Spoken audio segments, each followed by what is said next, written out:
Hello and welcome to a new episode of the MinnMax Show podcast, a place about games, friends, and getting better. I'm Ben Hansen, joined by Janet Garcia.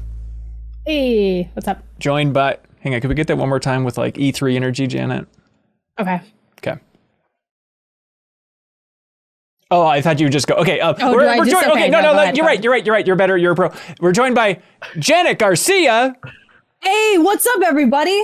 There we How's go. it going? Oh, man. Here, live and direct for some of you, and then not live for others of you. That's how it works. And then we're joined by Jeff Marchiafava. Woo! And Kyle Hilliard. Smash that like button. Bleh. Bleh. Hello, everybody. This is it. We are at the end of E3. This is like, I don't know what the equivalent is, like a Thanksgiving where you're done eating and now you're just stuffed watching football on a couch, or like after Christmas, all the presents are open and all the wrappers are just littered across the floor and all that stuff. And now you just have to look at your toys and realize, okay, I don't like some of these as much as I thought, but this one actually is going to be good. Janet, how are you feeling post E3? Oh, I still feel like I'm cooling down, and I also feel compelled to just make a lot of content because, you know, as we're gonna get into today, like there's so many games that, you know, got mentioned here, came out of here. So yeah, I'm both like exhausted and also like it's time to make a lot of stuff and then play a lot of games. It is really wild. Like I went back through because I'm a nerd and I took notes on everything I watched for E3, and scrolling through that, it's like there are so many new games to memorize and digest and try to figure out, yeah, which one was this? What was that? What was that a reference to? Which ones are HD 2D? Which ones aren't? Jeffem, E3 in total, you're a man of the game industry. You've been here for a long time. What did you think about E3 2021?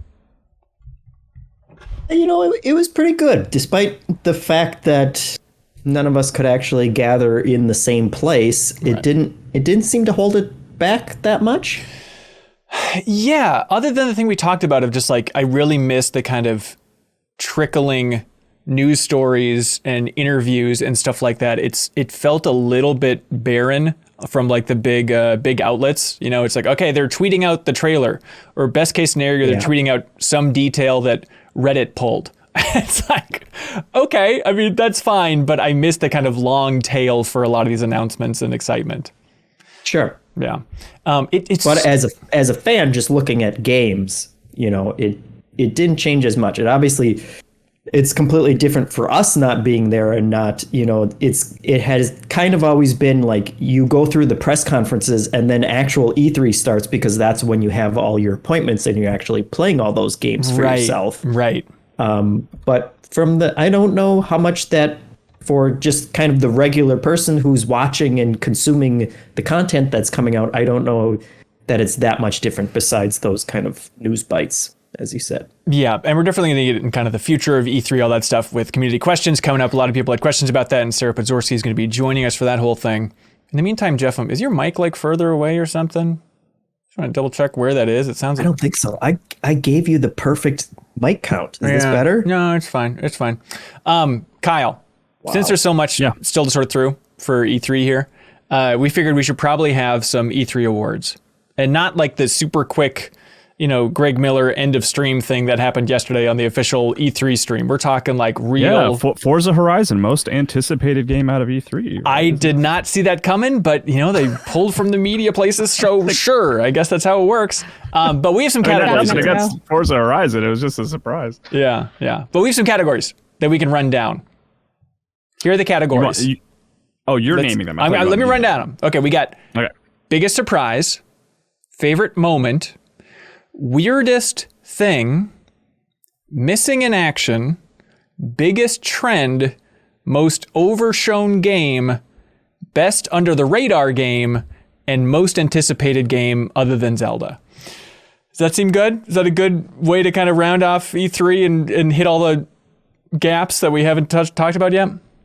I like that other than Zelda is listed as the name of the category. Like, we should keep that name even when Zelda is like not doing anything. Like, other than Zelda. Best game of the year other than Zelda. If that's the case. Obviously, don't want to make any assumptions. Yeah, we can't talk about Zelda.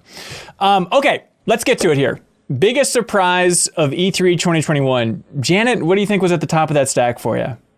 I think, oh God. I feel like I'm just gonna be talking about Metroid all day, so I don't know if I'm gonna bring up the Metroid thing again. No, I mean that's fair. It's gotta be the Metroid thing because it was so out of left field. You know, like having that game appear, having it have been so old, having it been so long since the last 2D one. It's the only thing that I think would never be on anyone's bingo card. And I'm someone that literally does make bingo cards, like often for my Discord community and for people on Twitter. And I would never in a million years put that because it makes no sense. Like at least the other thing in my head was the Outer Worlds too. But I'm like, there's some sense there. This made no sense. And it was beautiful. I was just stunned by it. It's so crazy too. Like people dug up the old IGN news story from like 2007 about like, yeah, we've seen some internal Nintendo documents, and it turns out that there is a game called Metroid Dread that apparently is almost finished for the DS that they haven't announced yet. It's just fun to like actually have a history of this so long simmering thing actually get popped out there. And like I saw there were some people tweeting before the press conference. I remember seeing some tweet about like the 2D Metroid is real. It's 400% real. It's going to be at E3. But I feel like you see those types of tweets all the time. It's the idea like, I don't know what this is. It's easy to ignore. So definitely when it popped up on screen, that was a big one.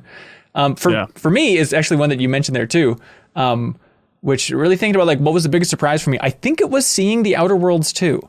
I think it was the fact that Obsidian and Microsoft chose to reveal that. And maybe they're just taking lessons from Elder Scrolls and Starfield in terms of like, just say that we're working on this thing so people can stop bugging us. Or maybe Microsoft just wanted like the full RPG bravado of being able to run down at the end of the press conference. Like, look at all this stuff we've got. We dare you not to get into Game Pass.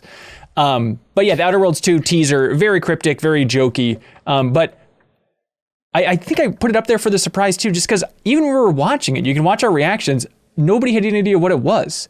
Like, and now in retrospect, it's stupid as a group of people who took the deepest dive on the Outer Worlds to still see so many clearly Outer Worlds thing and throughout that entire thing being like, is this Everwild? Is this another Halo? What is this?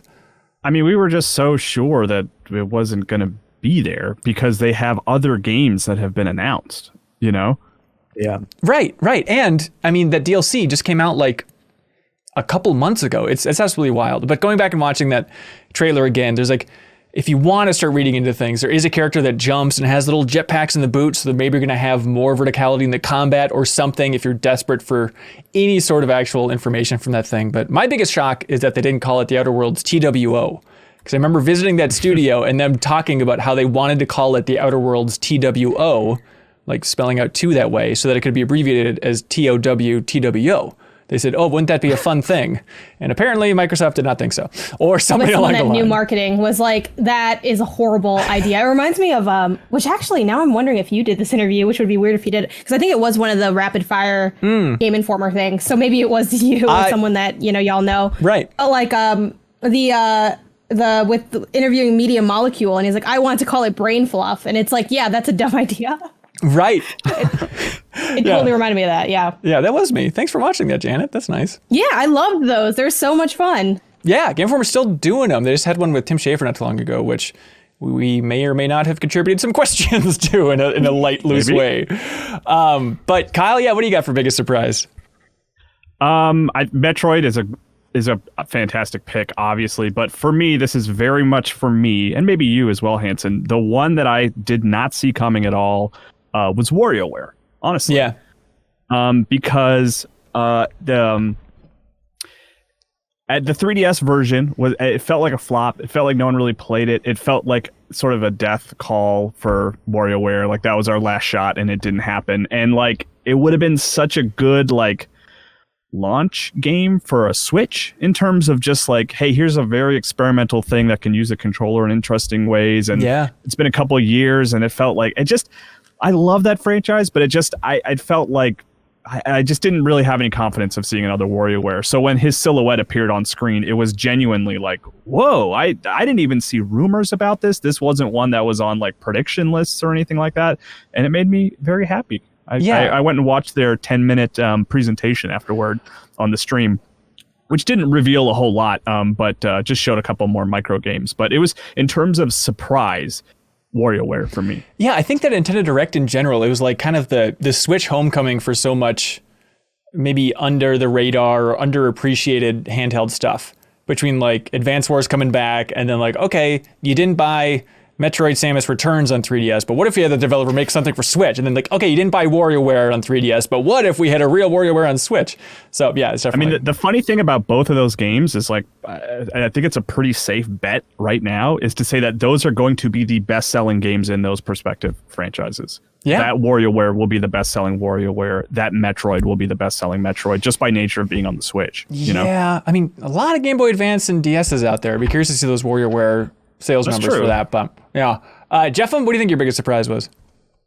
Mine was Metroid. Yeah. I mean, it's and even just the name. When I was looking through it, I was trying to think like, well, okay, was there something other than Metroid Dread? And it's like, no, that is a crazy name for a game that I wasn't expecting, and the fact that they were doing things that were a little bit different within kind of that formula and seemingly taking it more seriously than Nintendo has taken that franchise in quite a while, I think is what stood up to me. It was like, okay, they're actually behind this one, and they're actually doing the one that fans have been wanting for a long, long time. Yeah. Even more so than I would give that credit for the remake of the previous one that came out, because that's a little safer, for sure, than going whole hog into a completely new one. Yeah. And also Metroid Dread is a cool name. It is pretty badass. Rapid fire, other biggest surprises that stood out to me that we haven't hit yet. Rocksmith Plus, the idea of Rocksmith getting a whole segment at Ubisoft's press conference is pretty wild, and now it's like on PC and also an app and also a subscription, but regardless of that format not being great, I do think it's exciting to have them investing in the music genre again. Party Animals, that game shown at the Microsoft press conference, that somehow is not developed by the Gang Beast developers. It's not? No, it looks exactly like Gang Beast, and so it's assumed like, well, surely this is that Bone Loaf team. No, as far as I can tell, no connection to Gang Beast, which is mind-boggling. Weird. Assassin's Creed Valhalla Discovery Tour releasing this fall. Very happy to see that. I did not even think about that because it's like, well, it's just kind of roaming around in the wilderness. There's not as clear of like a central point to study, but that's great. Jack Sparrow coming to Sea of Thieves for the weird. That was weird. I have that for a later category. Oh, actually. Okay. All right. That's probably, the fact that we called it weird is probably a hint, but all right, we'll save that one. Spoilers for the future. Yeah. Other big surprises that we haven't hit yet?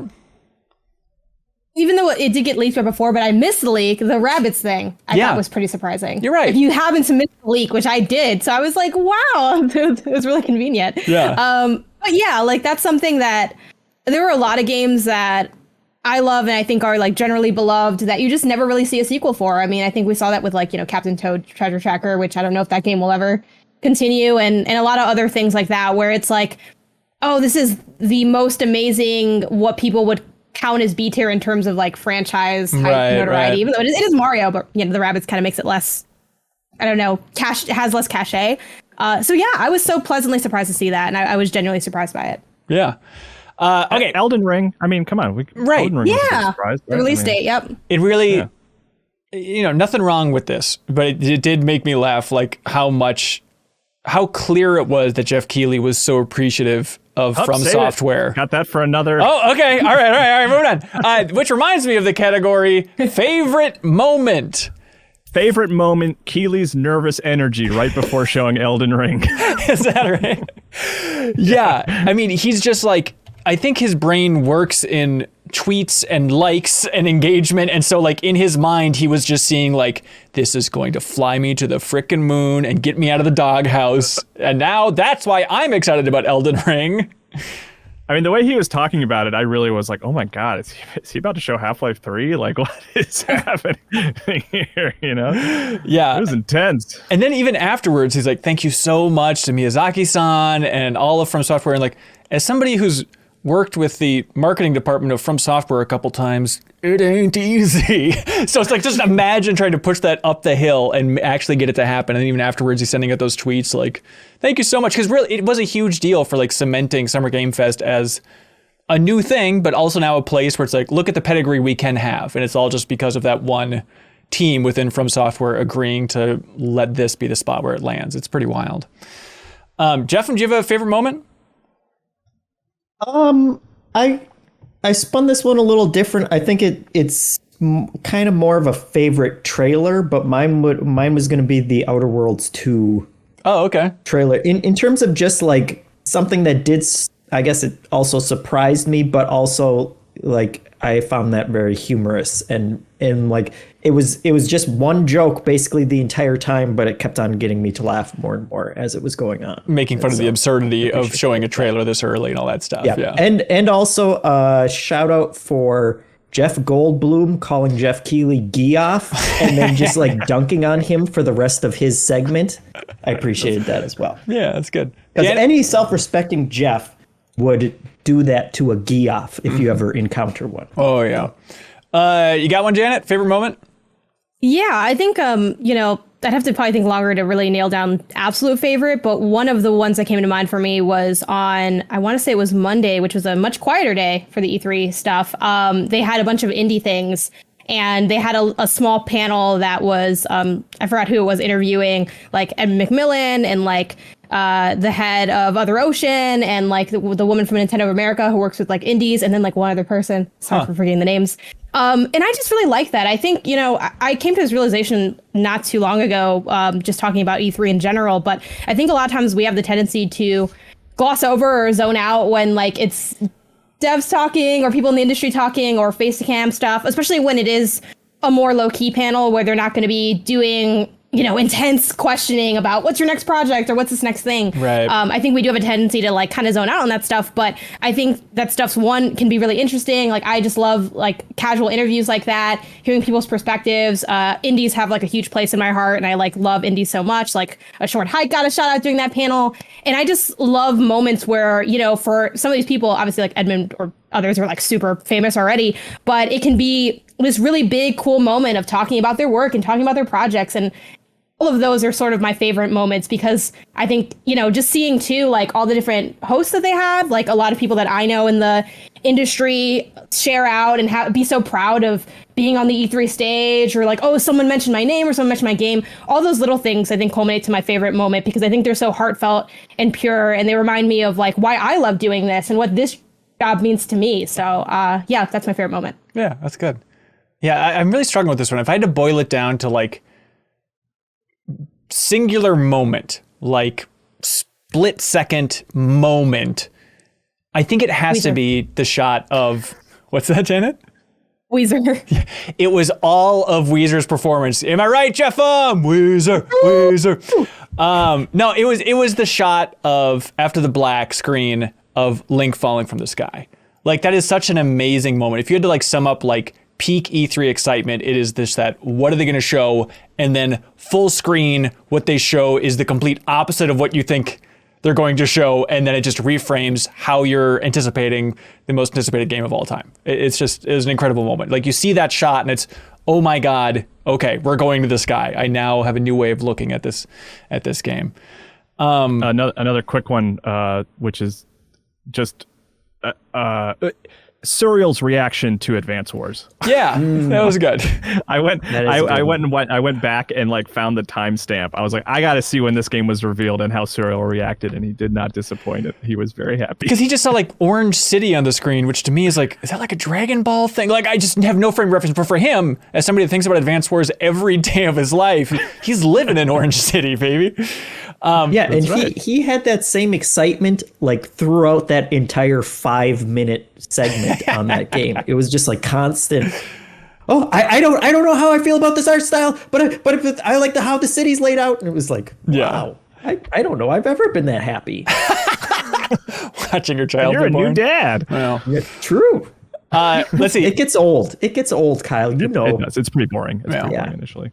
This one is debatable as a moment, but I'll count it as a moment, just a thing that I am fascinated by, which is, I don't know if you saw that people on Reddit were really dissecting that Starfield trailer, which I think even on the show when we talked about it, like, yeah, there's a lot of details in the background of the Starfield trailer. I'm sure fans will dig into that. But beyond just like the text and documents and objects and stuff, it turns out that on the control panel in the rocket ship, in the spaceship, whatever the hell you want to call it in the Starfield trailer, if you really, really zoom in, there is a piece of rust on that spaceship console that's in the shape of Hammerfell from Tamriel, like from the world of the Elder Scrolls. And so now fans are taking that as the reveal that Elder Scrolls 6 is going to be taking place in Hammerfell and High Rock. Like, that is some good E3 stuff. Just the fact that they could hide that in the rust of a spaceship and be like, we know what that means. Nice try, Bethesda. Moving on. It's amazing. They didn't take it that Starfield is like the future version of the Elder Scrolls world. Oh, like, I thought that's where you were going. Millions of years in the future. Or yeah, like the main lady takes her space helmet off and she's a cat, like a Khajiit or whatever those things are called. Otherwise, it's because you're throwing Nintendo characters in the volcano. Probably the funniest moment from E3 for me. Good. Yeah. And then small thing, but Rainbow Six Extraction, the co-op game, seeing that enemy that's like floating around, but he's connected by like tendrils to the ground. It's like weird Zerg goop, but if like strands of the Zerg goop were like shooting up to support this person as they're like flying around. So that's just a cool. You feel the way about that enemy that the internet feels about Link's hair. Like you are. I was just about to mention, like, you're so moved by this man. Like, I can't stop thinking. He's my Lady D, Mr. Floaty guy from Extraction, not Dead Space Extraction, Rainbow Six Extraction. Like Ben's got the fan art ready to go. Oh my God, just imagine. Okay, weirdest thing. It's a broad one, but E3 is full of weird things. Kyle, what do you got for weirdest thing? I have a lot for this one. I'll say real quick. I got two. I'll do two real quick because we don't need to talk about the first one. The Avatar game, very weird. We've already talked about this too much, as Jeff informed us. But the other one, at Summer Game Fest, the way they showed the Overwatch character models was like really weird. It was such like a weird sort of reveal that somebody flew out to do, but it was just odd. It was just that it wasn't even like bad. I wasn't like offended by it or anything. I was just like, this is weird. I think because it's just unnerving that obviously the team's under a lot of stress. They've been working on Overwatch 2 for a long time. And then the idea that Blizzard's like, okay, you know what to get people excited? Talking about the tiny technical changes that we've made to Sombra's outfit. It's like, man, I like Overwatch, but they're making it seem like this is some monumental feat where it's like, that just seems like square one of making a sequel, like even at that.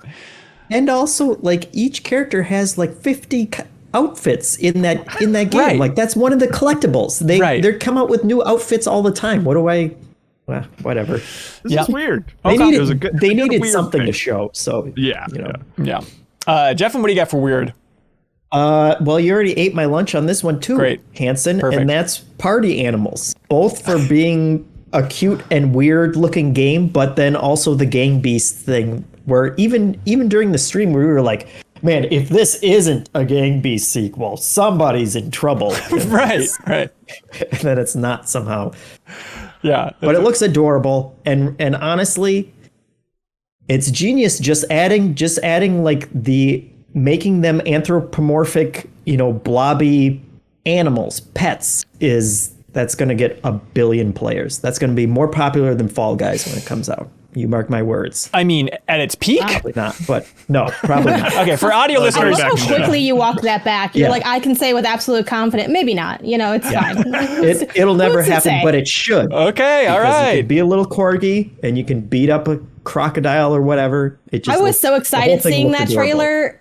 I got so hot. Like, that is very much a me game. I think I was watching that with my boyfriend as well, because I was doing the Xbox thing, and he was on my stream reacting to it. And he was like, yeah, this is a you game. And I was like, you're going to have to play with me at least once. You don't know if you like it, so you try it. Come on. Janet, what do you got for weirdest thing from E3 2021? First thing that came to mind, Fall Guys Near collab. Oh, perfect. That's a good one. Perfect. Seeing 2B as a beat, like the beat, and then the dress. And like, it's weird too, because that character design is like very intentionally sexy with like, real reasons as to why, other than like it's nice to look at pretty girls, so it's weird seeing like this dress on like a bean person. Like, it's just odd. Like, it's like, what am I like? It's like, I don't know. Like, it kind of I don't know. It struck me. It haunts me. Yeah, it's like seeing. It's like a Marilyn Monroe minion. It's like, I don't know how to feel about this thing. Right? Yeah. Should I feel something for this? What's going on here? What's the protocol? Valorant's that's World. the perfect pick, because I totally forgot about that. But the second you said it, I was like, yeah, absolutely. Valorant's World's Fastest Tees. of something. Oh yeah. Right. Yeah, that's good too. What was that? I swear to God, y'all, like when that happened, this is like, I didn't say this with no shade in my heart. I thought that was like an error. I thought, because you see that happen sometimes too, where it's like they jump to something and then they toss back and you're like, why are they tossing back to me? I literally thought that was like a technical error. And then I looked at it later. I'm like, that's what was supposed to happen. Yeah, I think too, branding stuff with the box of oranges. That was odd to me. Yeah, I mean, I guess, yeah, that's true. That entire teaser trailer, I'm still trying to wrap my I mean, I was into it, and then I like was judging myself for being it, because like I think we're lying if we were all into it because it's like Kojima and it's like the Metal Gear vibe. But I'm like, man, I hate myself for being so like intrigued. I'm like, oh, what do you think it means when the oranges spill? I'm like, man, why am I like this? Like, I'm upset. It's just Metal Gear. It was upsetting. Yeah. And then too, like, this is an awkward one, but like the mentions of like both 9/11 and Hitler during E3, 100%. which were totally not. They were not. It was not done like in a way that was like janky or necessarily even inappropriate or necessarily insensitive either. Like, I don't think they like were bad for saying that. It just felt very out of left field and that tonally odd. And how Keely maneuvered there. Like, shout out to Keely for like even, I don't even, like, you ever get a question in an interview? Like, and you get the answer and then you're like, how do I pivot from that? And then like, I don't know how he got out of that and kept the conversation going. Nobody dodges Hitler like Keely. It was so weird. Yeah, like within a 15-minute span, it's like somebody really doubling down on 9/11 references and Hitler references unnecessarily, mind you. It's not like they're making a World War II game or anything here. It's like going out of their way for that. But yeah, I think that's perfect. Kyle, you had more? We can kind of rapid fire these. The Pirates of the Caribbean Sea of Thieves crossover, very weird, but kind of like a little, when you take a step back, I feel like it gets less weird because it's like, well, that's the most popular pirate IP in the world. Right. Like, why not connect it to Sea of Thieves? The Xbox mini fridge, which was something like a friend texted me about that I totally Yes, I want that so bad. What is this? I haven't... I think they're just selling a mini fridge that looks like an Xbox just to capitalize off the meme, right? Oh, that's a really good idea. And then the last one on my list was the way that Resident Evil 8 DLC was announced. Just like white text on a black background that was like implies that they were like, oh, people want more of this game? It's like, yeah, I'm kind of surprised you didn't like have that kind of in the plan. Because they framed it like, due to popular demand, we're actually going to make Resident Evil Village DLC. It's like, bull crap. Like, you just wanted to, like, you know, tip the cap towards the fans, but you're clearly already making this DLC, but sure. Yeah. I mean, I'm excited for it, but just the way it was like, it was shown was like, okay, that's weird. Right. Okay, I got some more rapid fires. Oh, I guess my main one is the Gearbox presentation. I don't know if anybody caught that, but this is the big problem with this E3 structure is you didn't know what to pay attention to. And there were things on the docket where it's like, hey, there's going to be a big Take-Two conference, or E3 is promoting this idea of like, check out the Take-Two conference happening on Tuesday at this time. And then you tune into the Take-Two one and like it literally opened with just this white guy being like, we need to talk about diversity. And then it was just like a half an hour long panel on diversity. It was like, what? Okay, not what I was expecting. I wish they could have communicated what this was a little bit better. And Gearbox was another one where it's like, tune into the Gearbox Direct, basically. And they just like replayed the Tiny Tina's Wonderworld trailer. And then it was 7 minutes or so of Randy Pitchford walking around the set of the Borderlands movie, like knocking on Kevin Hart's trailer.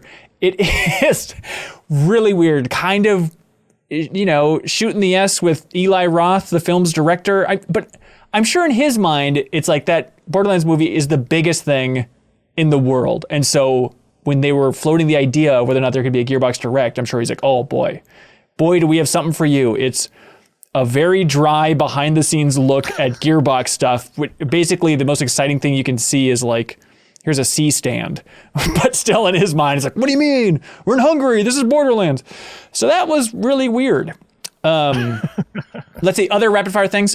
Demon Throttle, which was shown at Devolver's presentation. Have you heard of this, Kyle? No, this is one I think I missed this one. Demon Throttle is by the same developers as Gato Roboto, but the weird thing is it is physical only. Physical only release for this little indie game that looks fine. which I thought was kind of Gato Roboto. That was a good game. Well, there we go. I thought it was a cool idea. I saw Kelsey Lewin, friend of the show on Twitter. She's like, "Oh, this is such nonsense. It's going to drive those prices up unnecessarily. It's such an artificial way of doing it." But let's see other things. It's weird that the Final Fantasy 1 through 6 collection is coming to Steam and mobile only and not console, but that's fine. On the Square front, I mean, it was weird that Stranger of Paradise demo was released and then did not work for a day. That was purely chaotic. Yeah. And another weird one is in the Intellivision press conference. They said that they're tracking your high scores for all these old retro games on the Intellivision Amico, and that every month, whoever has the high score in this game for their region, they're going to ship out a physical, like, trophy or like placard.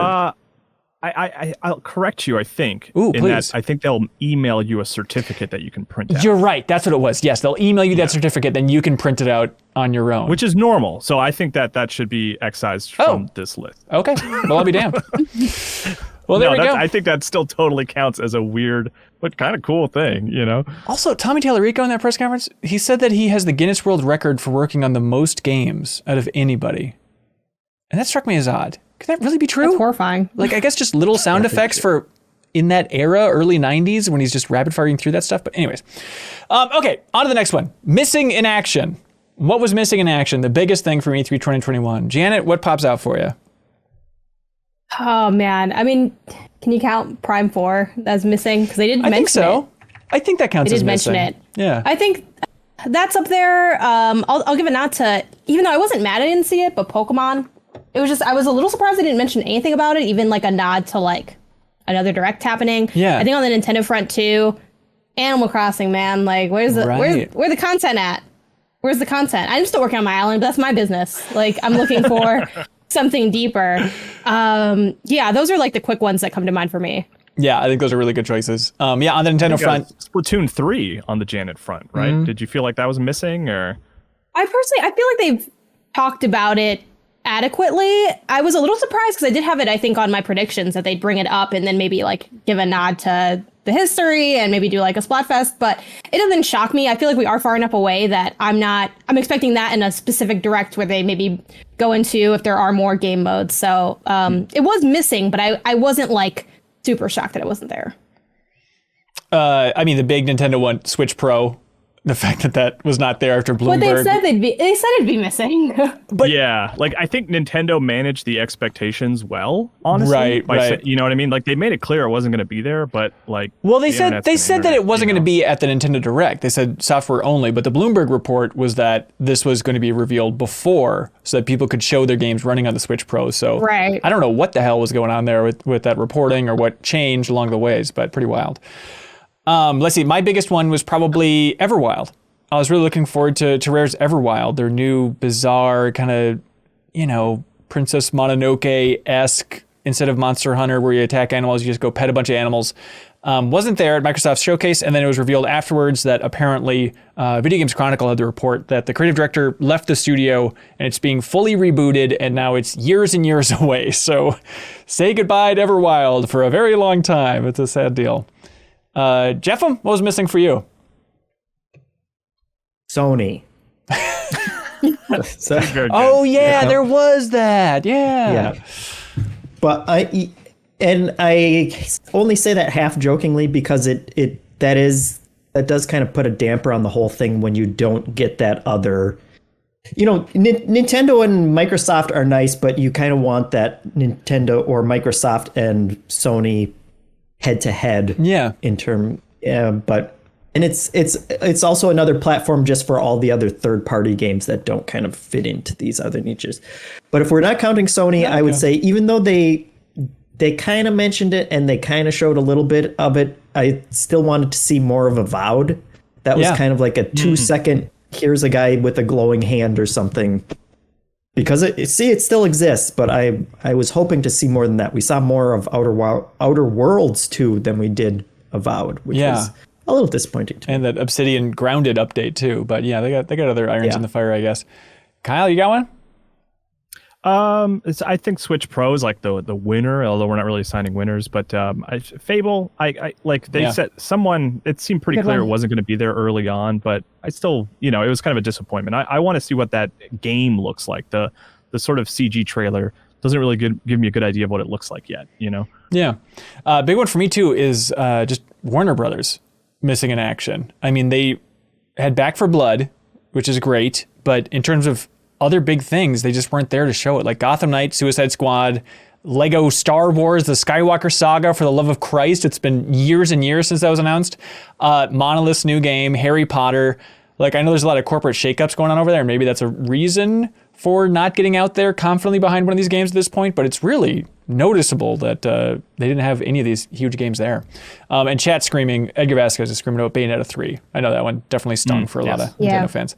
I would also throw out State of Decay 3 as well. I would have liked to have seen more of that than just the trailer we got last year or whatever showcase that was. That was, like July of last year. Yeah, I would have appreciated just like a little bit more of an update. And Phil Spencer kind of touched on a little bit at the end of being like, hey, just so you know, Turn 10's next mainline Forza is in development right now. And I wish he kind of gave updates on all those games they had showed of like, State of Decay, it's still a ways off, or just some time frame would have been nice. Yeah. All right. Biggest trend for E3 2021. Really zooming out here. Janet, you got one? And dragons. Just dragons? Yes, and cats, like for indie stuff. Like, I think too, like you definitely did see, because there were so many indies shown, like if you did pay attention to the indie showcases and with, Day of the Devs, Wholesome Games, like all that stuff, you saw a lot of them and a lot of them repeat. And you did see a few different themes pop out, some of which were more surprising than others. I think certainly cats. That's a pretty popular thing because people like cats. Yeah. But I also saw a lot of photography games. Janet, like that a lot of people leaning on that. Totally. That's my number one is photography games. Like throughout, especially Wholesome Games Direct. But just a quick rundown. We have Toem, Paparazzi, Alicon, Beasts of Maravilla Island, and Dordogne, all like very Pokemon Snap inspired photography games, which is wild that all these are hitting right now. Yeah, does that? I'm trying to remember what the name of the game is. I wonder if you named it right now, or did you mention Shishingo? Oh no, I missed that one. There? Okay. Yeah, I missed this one too. So I did a deep dive into like the Wholesome Games storefront, because if you go to their website, they have like all the games they showed, and I'm like, let's slowly look at these and actually see what these were because they went by so quick. Shishingo, learn Japanese with photography. It is what it sounds like. It's a game where you can learn different Japanese vocabulary by you walk around, you take pictures of things, and you take pictures of like a laundromat, and then you'd see laundromat and how to say it in Japanese. So that was a cool game and a cool educational game, but also another example of utilizing photography. Like, I was really surprised by that. Yeah. Jeff, what do you got, man? I'm stealing it from Kyle because he had put it in Slack, but remasters. It seemed like everything was a remaster. It seems like a very safe way to kind of bring back franchises and just kind of it seems like something coming out of the COVID era altogether of like, man, things are kind of different right now. We don't know what we're going to do. Let's remake a game that we've already had and bring it to a different generation. Yeah, like Monkey Ball was a big one during Nintendo's that they have the big old Monkey Ball bundle. Here's my list that Jeff stole from me. Super Monkey Ball, Advance Wars, Fatal Frame, Death Stranding, technically, Far Cry Blood Dragon, Diablo 2, not announced but shown. Sure. And then Life is Strange is getting kind of a big overhaul. Right, too, right. Yeah. And I'm sure that's not all of them. I mean, we see a lot of remasters in general, but it did feel like more this year, but maybe that's just perception. I don't know. Yeah. It's a smaller thing, but one that I'm excited about is just the HD 2D games. Like seeing that Suikoden spiritual successor, that Eiyuden Chronicle looks so great, and Sacrifier, which is an indie game. It's a Kickstarter right now, but that also has that similar look, which looks great. And then, I guess it kind of gets blurry, but if you want to count just great looking pixel art, it's like Metal Slug Tactics. Maybe there's a couple other ones that are kind of on the edge if you want to count it, but that's still an exciting trend. Big one is Left 4 Dead style games. Still rolling out there. Back for Blood, Rainbow Six Extraction, of course. I'm sure I'm going to miss a ton of them. The Anacrusis, it kind of flew by quickly, but that's the new game from Chet, the writer over there at Valve, who left Valve, and I'm excited to see what that team cranks out because he was a writer for Left 4 Dead. Yeah, I think World War Z got an expansion. That's right. Too, or like a DLC. I think that's a new game. Okay, yeah, I wasn't totally sure. Yeah. I like World War Z a lot. I think that's cool. Yeah. Other trends we haven't hit?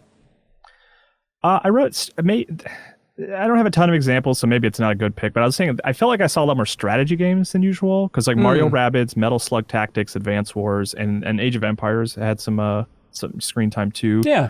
I feel like maybe it's the genre is kind of like becoming popularized again after, XCOM really helped shepherd that, I think. Well, yeah, Age of Empires is real-time strategy. Kind of learn the difference, but I understand your sentiment. Well, I think you're right. But the word strategy, right? Big strategy umbrella. Okay, I can dig it. Okay, this is a tricky one. The most overshown game. The campus game. Ooh, that was 2 mine Point too. Yep. Campus. Yeah, that's why I know it's gonna be everyone's because it was the one that was shown like a lot. So I'm like, I have to get this in now so I can take the credit. That was very intentional. Yeah, it was everywhere. It was everywhere. I think someone might have been Blessing mentioned this on Kind of Funny, but like shout out to the marketing people there because they were talking to everybody. They were on their emails, notifications turned on, like they hustled. I respect the hustle. And now I'm like, maybe I should play it.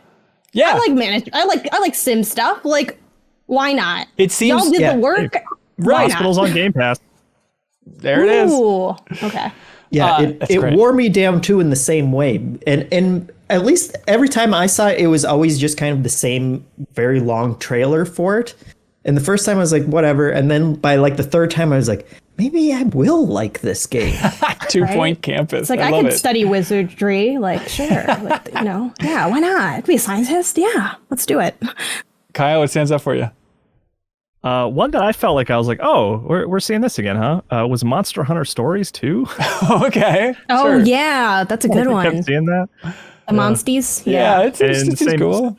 Far Cry 6 was another one Totally. that I was like, oh, okay, yeah, sure. Let's look at more Far Cry 6. I'm not going to complain I'm about that. totally. Oh, really? I think I might complain a little bit about it. I'm looking forward to that game a lot, but it's allowed. like when the reveal trailer was, hey, we have Giancarlo Esposito. Isn't he cool? Look how dominating he is. Look at him chewing scenery. It's like, all right, got it. And now I feel like the next 4 trailers after that reveal trailer have just been more of him chewing scenery. And it's like, I got that. We all like Breaking Bad a lot. That you've hit that marketing beat. We don't need to keep going for this, but just new ways of packaging it. And then I think in a good way, but Back 4 Blood also was all over the place in a big way, which I'm happy about, but maybe it's just a result of, Warner Brothers not ready to show anything else. But I was amazed that was popping up all over the place.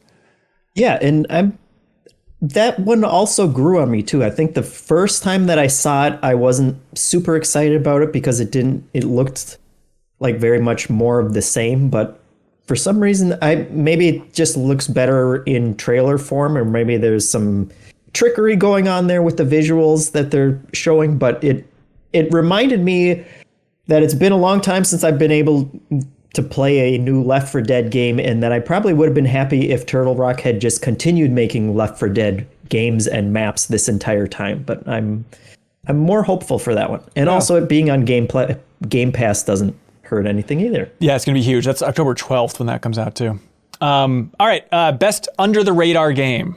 Oh wait, one last, please. Most just in total like screen time. Guardians of the Galaxy just kept going and going. I thought about that too, and then it came back at It Nintendo, really and did. it's like, all right, we got it. Which honestly, so it's Game Informer's new cover, and listening to the Game Informer show podcast, they talked a little bit about it, not enough, mind you, but a little bit, and they mentioned like the obvious thing, which I'm pissed that I didn't see, but like clearly a design inspiration was Mass Effect. Like the idea is, let's make Marvel's Mass Effect. Like that idea, we associate it with Telltale, but like, oh, you're making choices, and they'll remember that, but with that sci-fi theme and even like controlling of the characters in combat, it's like they're going for picking party members to bring with you. Probably. Yep. Right? They're going for Mass Effect, everybody. That's cool. Hey, that's cool. Anyways, best under the radar game. Something that you didn't think got enough love. I'll start. There's a game called Death's Door that popped up in a couple places, but it really looks great. It's one of those where you see like a second of the gameplay, it's like that looks so tight and so fast. It looked like Hades style action, but I guess the game itself is more of a Zelda game. Action RPG is how they're describing it. It's from Acid Nerve, who developed Titan Souls, which I know people enjoyed quite a bit. But it's coming out July 20th from Devolver as the publisher, and definitely one to keep on your radar. Check out Death's Door. You're like a crow navigating the underworld. It looks sweet though. Yeah, it also has like a kind of a cuteness to it a little bit. Like I really love when stuff's like adorable, but also very dark, you know, kind of like, I think Inside and other games fall into that category where it's a lot of delicate little creatures moving around, but it's actually like horrible things happening. Right. What really struck me from that was just the visuals. Like it's very black and white monochrome, like kind of like a dark blue gray, but then there's like these pops of color on like the sword or on like a light fixture. Super stylized. Yeah, I like that one a lot too. For me, it has to be kind of on that same indie beat. Lego Builder's Journey. Yeah. This was shown for almost no time. Right. Please look this up if you're listening. It looks amazing. So it's published by Lego, but it's developed by Lightbrick Studio, and it kind of has that kind of I guess isometric, maybe like that sort of Captain Toad level of your zoom. You're sort of manipulating an area, and the gameplay actually looks very similar to Captain Toad. Not that Captain Toad's the only game to do that, but I just think it's a good example. And it's just so beautiful. Like it looks, I'm stunned by it. And it's, you know, it's these different Lego pieces and everything's moving around. It's very detailed. It's like an interactable, really well-made Lego diorama, and that comes out June 22nd. And I just feel like, I'm like, why was this not shown a little bit more? The crazy thing? It seemed like a huge thing. Yeah, the crazy thing, Janet, is I also was blown away by the look of that. It has a very tilt-shift look, and people in the chat were telling me that apparently it's been on Apple Arcade for like the last year, and I completely missed it. So you can actually play that right now if you want to. I'm so embarrassed. I really No, that's fine. I had no idea either. I have it. I do have it, but like y'all know how it is, the struggle. But yeah, I mean, another great example of that service being amazing. Yeah, but that's a great pick. Cool. It's coming out to other platforms this month. And what's the name of it again? Lego Builder's Journey. Okay, unforgettable. Jeffem, Under the Radar. Yeah, this one may deserve to be under the radar because they only showed basically a very simple teaser trailer, but Contraband, yes, just being from Avalanche, you know, like you can assume it's going to be a big AAA game, and it's a big open world co-op heist smuggling type game of set some in sort. like the 60s or 70s, maybe. Yeah. That, I mean, I'm on board with anything that Avalanche does just because of their tech, and I like the way that they do open world games and action games, and the idea of it being co-op and being focused a little. I mean, they had like everything that they've said has, like, all the articles that came out have said it's a smuggling game, which I'm not sure what exactly a smuggling game is going to be, but they also had like blueprints and stuff within the trailer of like they've clearly committed some kind of heist or something like that, and that's super intriguing to me. I that has always felt like an underexplored idea in action games that I want to see more of. Yeah. So, Kyle?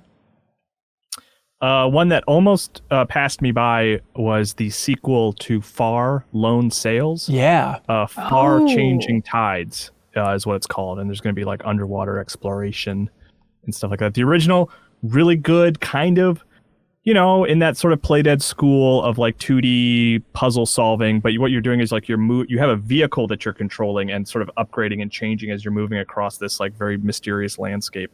And the sequel, it seems like you're going to be like in a submarine underwater. So sweet. That's one that's like totally excited just based on the fact that it's a sequel to Far. You know, like that game is really good. I want to see the next step for that for sure. The Far franchise. Which, speaking of Far and franchises, it doesn't count as a game, but is a little bit under the radar, I thought. During that Netflix presentation, which actually had a surprising amount in there, like, we mentioned before, they're making a Splinter Cell anime for Netflix. It seems like Ubisoft is all in on it, like they're making another Far Cry anime. But then the part that really caught my eye is they're making a Blood Dragon anime called Captain Laserhawk. But the pitch, if you watch that, is he talks about it and he says that he wants it to be Ubisoft's version of Captain N, the old Nintendo cartoon. And so he's very much pitching it like we're going to bring together a bunch of Ubisoft IP into this wacky anime that's from the same creator as Castlevania. And so it's like, oh, I'm curious to see like what Rayman looks like in an anime fighting a Blood Dragon character. So maybe we'll get to enjoy that, everybody. All right, most anticipated game other than Zelda. Very key point there. Yeah, Jeff, what do you got top of that stack? it's the game that I didn't think would come out, and that's Elden Ring. Really? Yeah.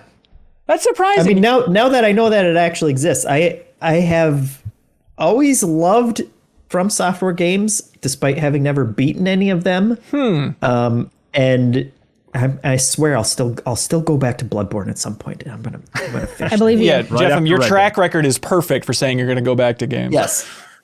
But this one looks cool too. I mean, it looks like more of the same of what they do, but that's enough for me in this case. And I appreciate how many times they've continued that same formula, but they're like, let's just create an entire new world and entire new lore and, different enemies and everything, instead of just continuing to do, the 5th and 6th and 7th Dark Souls. And so for them to be able to do that again, even though this one's also kind of dark fantasy, I don't know what the huge differences will be there, but if George R.R. Martin contributes anything, then I'll call that a win. But I'm still not convinced about that either. You know what I kind of want from this, with George R.R. Martin potentially being involved, is like a less opaque story, because like from games, stories are always really hard to understand on purpose. Like they are designed to make you sort of dive into reading item descriptions and going online. Like it's meant to be this sort of community puzzle that they solve. Is like, what is happening here? Yeah. And like, sure. I don't really get a lot out of that personally. I like the idea of a noted fantasy writer making it a little bit more in your face, Kyle, like making it a little more clear. That's my hope for it, If you listen closely, Kyle, you can hear thousands of From Software fans shouting out in terror at that notion, I believe. I know. Yeah, that trailer already gave us more story, I think, than Interesting. That's true. all of those games have kind of presented up front to you. Yeah. And IGN had an interview with Miyazaki that went into some more details after the fact. And it's going to be like 6 open regions. There's going to be a hub that you unlock eventually that's kind of interconnecting the open regions as you go and explore. And seems like they're leaning more heavily into capturing the enemies as spirits. IGN very cheekily compared it to like a Pokemon, than like deploying those enemy spirits. And that's what you can see in some of those shots. So there's some details over there if you want to dive into the weeds on Elden Ring. Janet, you got a number 1? You already know what it is. It's that Metroid game. Yeah. I already bought it. I bought it yesterday. I got the special edition.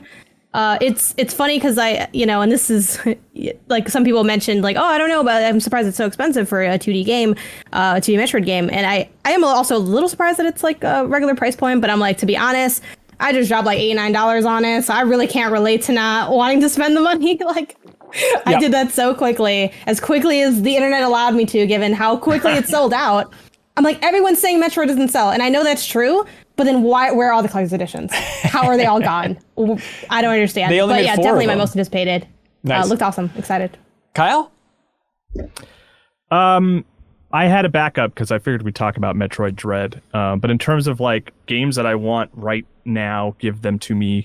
Metroid Dread and then Somerville. Somerville, is the yeah. other one that I want to play right away. Yeah, that's a great one.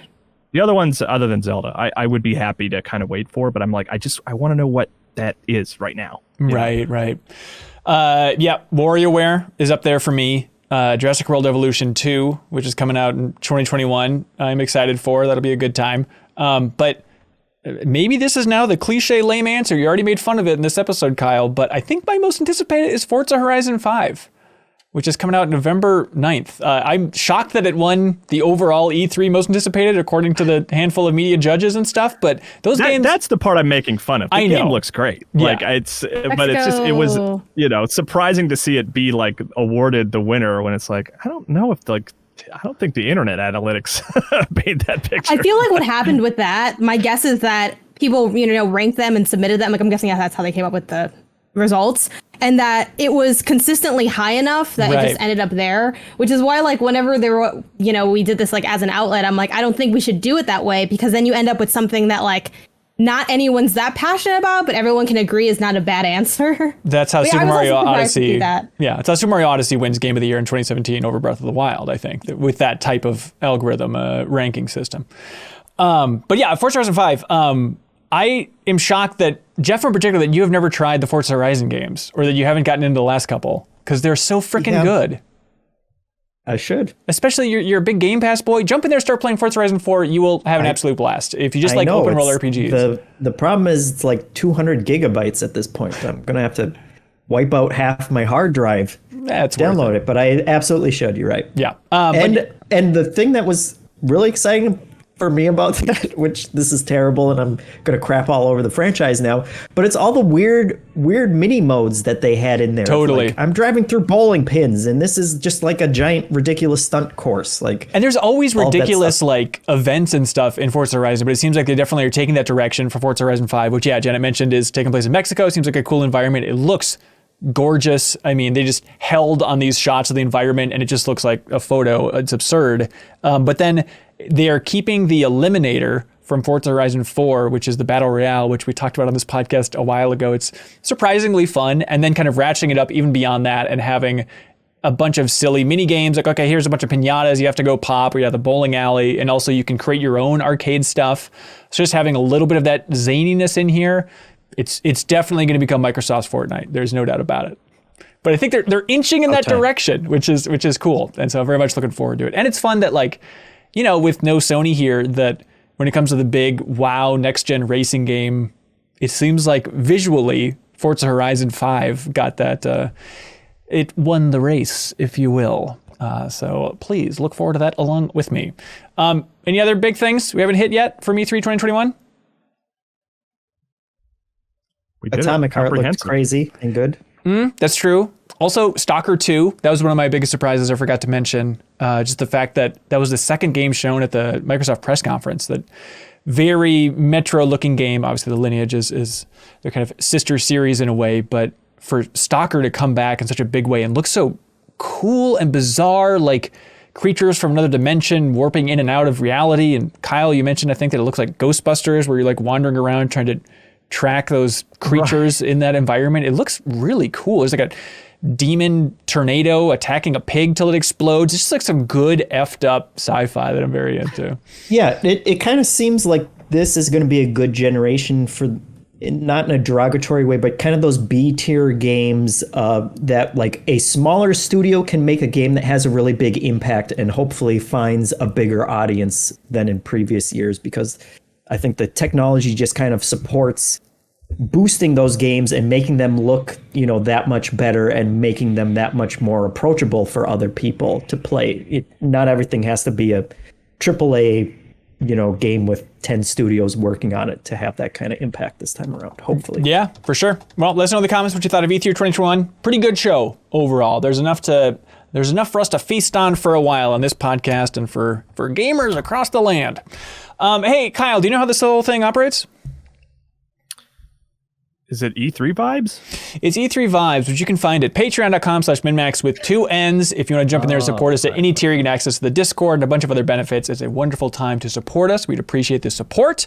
And thanks to our biggest supporters, I'm talking about folks like the Best of the Rest podcast. They say, each week on Best of the Rest, we take a second look at a superhero movie that was poorly received upon release and only talk about what the movie does well. It's sometimes a challenge, but always a good time. Best of the Rest is hosted by community member Chris Logan, who's watching us live right now in the Backstage Pass.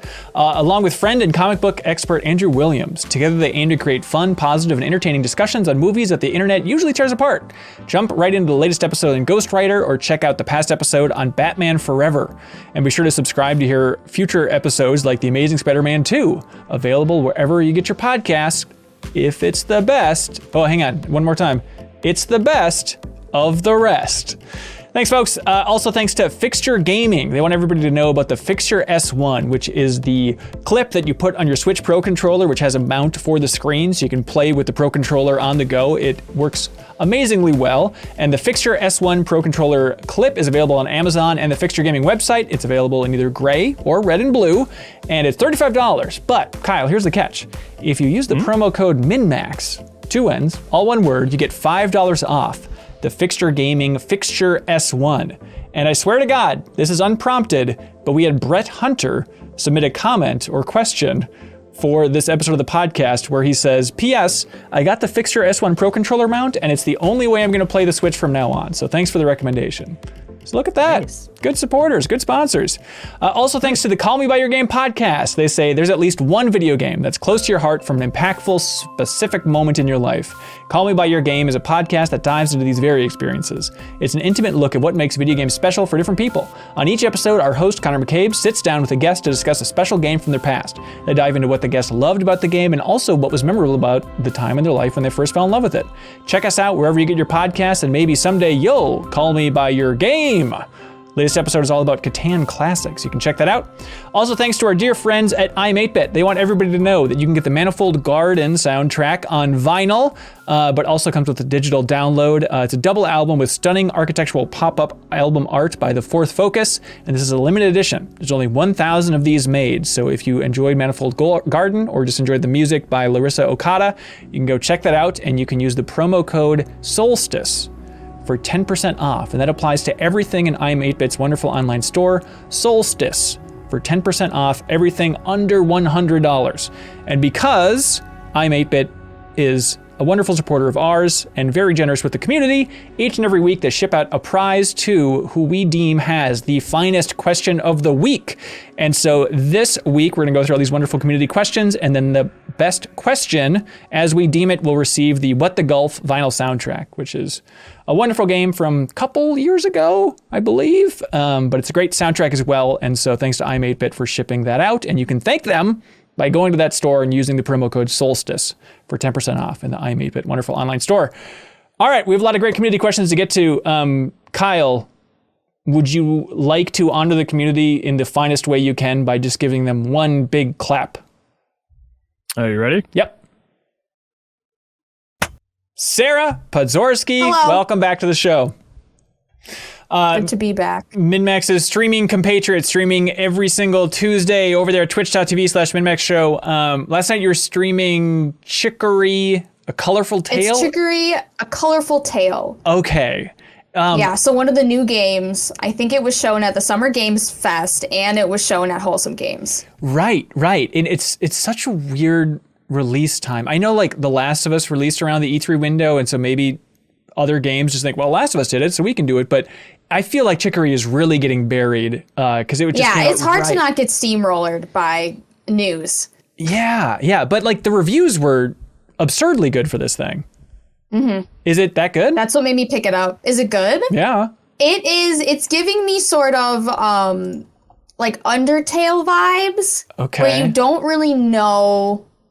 It's like Undertale, but more polished in a way. Like you don't really know what you're walking into, but this is definitely more of like a well-rounded game. So you don't want to give away the spoilers of the game, but I've just been having a really great time with it. The mechanics are amazing. The boss fights are really good. The writing's good, and there's just so much to.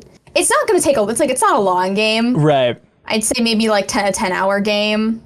But it's like just really. But it's like you're a dog with a paintbrush and you're like bringing color back to the world. That's like the weird artsy pitch. Yeah, so basically the world has lost all of its color, and there's someone called the Wielder who wields a paintbrush, and it's kind of like passed down from artist to artist. But your artist, whose name is Chicory, no longer wants to wield the paintbrush, right? So you're actually not the wielder, you're the janitor. And you're like a big fan of Chicory, and you take the paintbrush because she can no longer fulfill her duty, and there's something going on in the world. And now you're the one that has to go and like color it and defeat monsters and solve puzzles and figure out what's happening. Okay. It's just really cute, really wholesome. It does get a little spooky in some areas. Really? I will say. That's the Undertale vibe that it pulls in a little bit. I'm so excited about this. Because it gets really weird. Like when I heard about it, I thought, I thought it was what it said it was, which is like, we'll bring Cooper back, and and all the trailers are just like a coloring book, and then they're like, wow, and then there's like blue, and I'm like, oh, okay, I'm down, but everyone's like, no, man, like I started crying at one point. I'm like, what happens in this painting game? I don't want to know. I want to find out myself, but I'm very excited because it sounds like it's a lot more than it seemed on the surface. It is. I go from like la la la la la to like What the hell? Okay, Chicory, everybody. Check it out. Or you can check out Sarah's stream over there on Twitch. All right, community questions. Sarah, I need you to remember each and every one because Oh we my remember God. which Oh, one is the no. absolute best. I So was just- so worried about this. Yeah, just kind of keep a mental note of which one is Okay. objectively, clearly the best so they can win the prize. Okay. Tom Blackburn writes in over on Patreon and says, this is a question for all of you.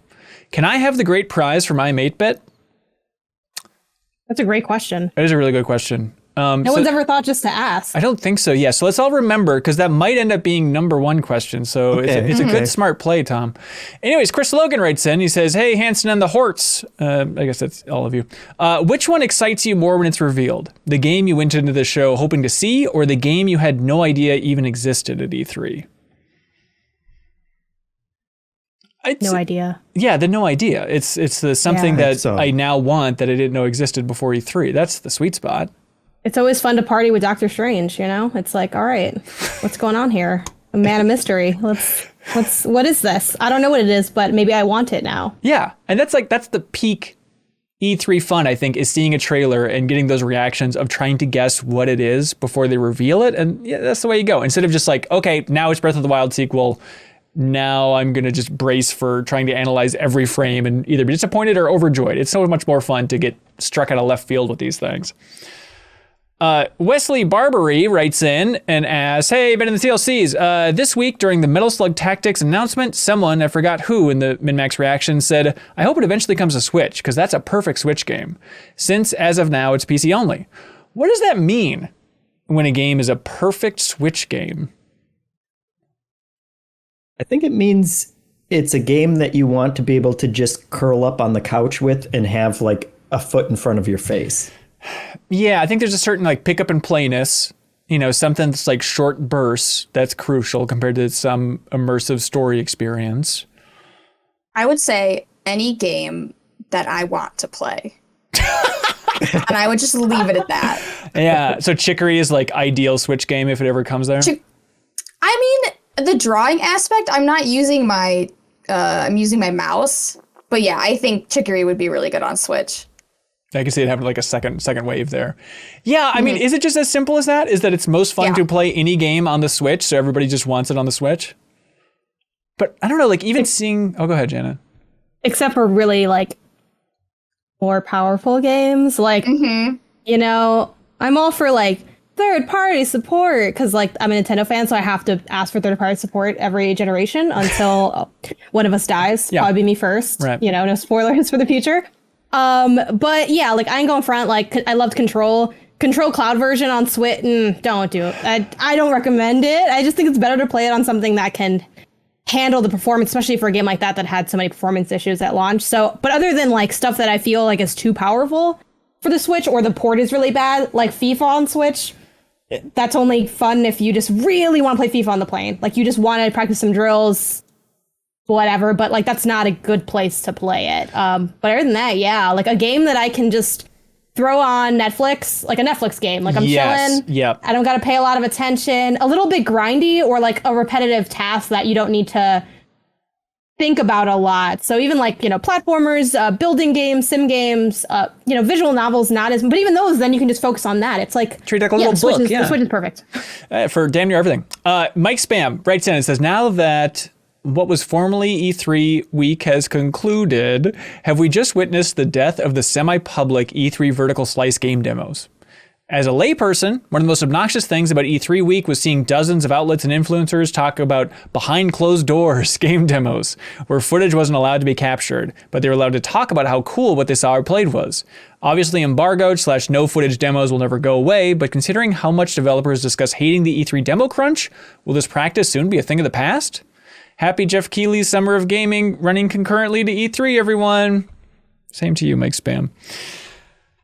It's a great question. I mean, I'm guessing, I haven't heard developers talk about it yet, but it must just be this wave of relief that they don't have to, crunch like maniacs to get this unnecessary demo out there just so journalists could talk about the behind closed doors aspect. Yeah, I'm not as familiar with that because I was never like a journalist, but I feel like because marketing is changing, they would rather give the game to an influencer than I feel like give it to a journalist. I don't know. That just seems to be what's happening. Yeah, but at the same time, if they're going the influencer route, that's true. But like, I think inviting an influencer to like, all right, you get to come to this behind closed doors thing. I think they might even be more hype about like, like influencers do. Hey, YouTube, you wouldn't believe what I saw of Guardians of the Galaxy. There's this crazy level. There was a cube and they fought it and they shot it. And then there was a joke about tentacle porn. Like, I feel like you can still lean into that same structure with just influencers instead of press. I'm really glad you brought up that tentacle porn joke because I feel like no one talked about it. Honestly, it stood out to me a lot. Nobody was in the actually conference. watching it. Yeah, everybody I checked noticed out. that too, and I remarked on it when I watched it. But yeah, retroactively, I like to add that to weirdest thing. Okay, yeah, officially noted, yeah. But yeah, Jeff, as somebody who's been to dozens and dozens and dozens of these behind closed doors E3 demos, like, what do you think the future of that is? Yeah, I think it is going away, and I think they will try to bring it back, or at least E3 will want them to bring it back as soon as they can do it in person again, and just kind of. I think they like having that separate time where you can privately talk to the developers or whatever, just to kind of get those extra stories and that extra coverage out of it. But I think if you're going to go through that trouble to make that kind of demo, like, just record it yourself and put it out on YouTube like Rockstar does, and you'll get so many more millions of eyeballs on it than you would from whatever coverage of a person secondhand saying, this was cool or that wasn't cool or whatever. Yeah. I mean, I feel like we're always saying this, but the next E3 is going to determine the fate of E3. Now that we've had this year of doing things remotely, this all digital E3, which probably saved publishers millions and millions of dollars, like, the big test will be who is doubling down next year on this thing. And it's really bizarre just to see E3's messaging. I mean, even the official stream when it kicked off, they threw to like the mayor of LA in like within the first 3 minutes of E3. And he just got in there and he's like, he goes, Los Angeles is a gaming city and we're looking forward to E3 2022 because we're all going to be back there celebrating together. So like, they're really trying to make it seem like this is going to be the place to be next year. And I just don't know if the publishers are fully on that same train. Yeah. And even if we do kind of go back a little bit towards that, I still feel like if you're going to do demos like that, in-person demos, then the next step is, okay, well then make it more fan geared and go to more like PAX, Comic-Con kind of events where a ton of people can go through and play it and get a larger word of mouth. But I mean, why they don't do that is because sometimes it's still pretty rough. I mean, that's why they're not uploading all this. That's why it's like they need that layer of, okay, we will only invite people we trust here. And we know that, a big outlet like IGN isn't going to have their preview be like, this game crashed twice, Whereas if they upload a YouTube video of State of Decay 3 crashing 1,400 times, that's a different story. So I still think there's that buffer that they need.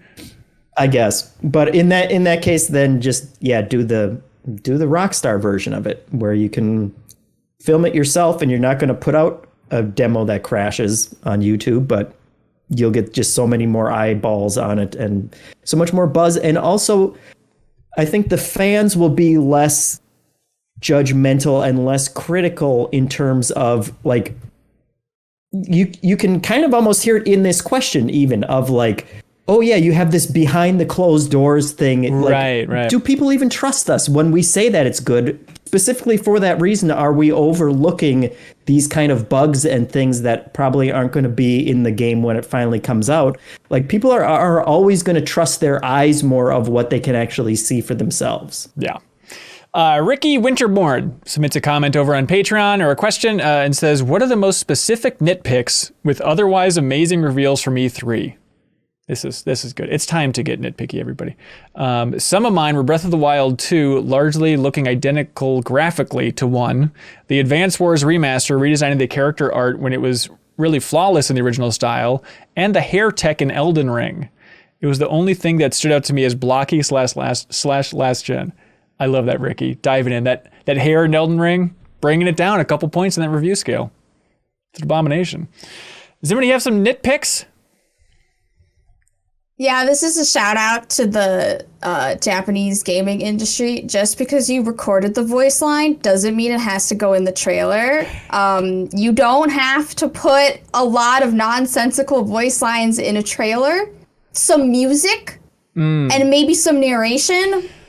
That's all you need. And we don't need You're talking specifically about repeating, I came for chaos. Chaos is for me. It's not even chaos, but like there was the Monster Hunter Stories trailer, which was like, what would it mean to be born? They said that at the very end, and I was like, I'm like, you don't need to put that in there. And then, you know, with the Tales of, they always do their like battle cries, like, it's time to get toasted. And it's like, you almost don't need to put that in there. Just because you paid money, a lot of money, to record that and translate it doesn't mean it has to go in the trailer. What is up with the trend? I feel like Kingdom Hearts 3 really kicked this off in a big way that I noticed, but those trailers, namely, or like specifically, there are a lot of Japanese trailers that just does not have sound effects. Like it'll start out with sound effects and music, and then the sound effects will just cut out, so it just feels incredibly uncomfortable. Maybe it'll have some voice lines here and there, and then it's just, here's some music, and it's just this weird, discordant thing. Do you have any insight into why that's like honestly, a Japanese trend? I've been trying to figure out, like I've been like prodding people and like trying to figure it out. I have no clue. I honestly have no clue. They're trailers, and it's like consistently the same thing, like no sound effects, weird voice lines taken out of context. Yeah. And then a bunch of cutscenes spliced together. So you're like, I don't even know what the game is. Did you work on a lot of game trailers when you were doing localization?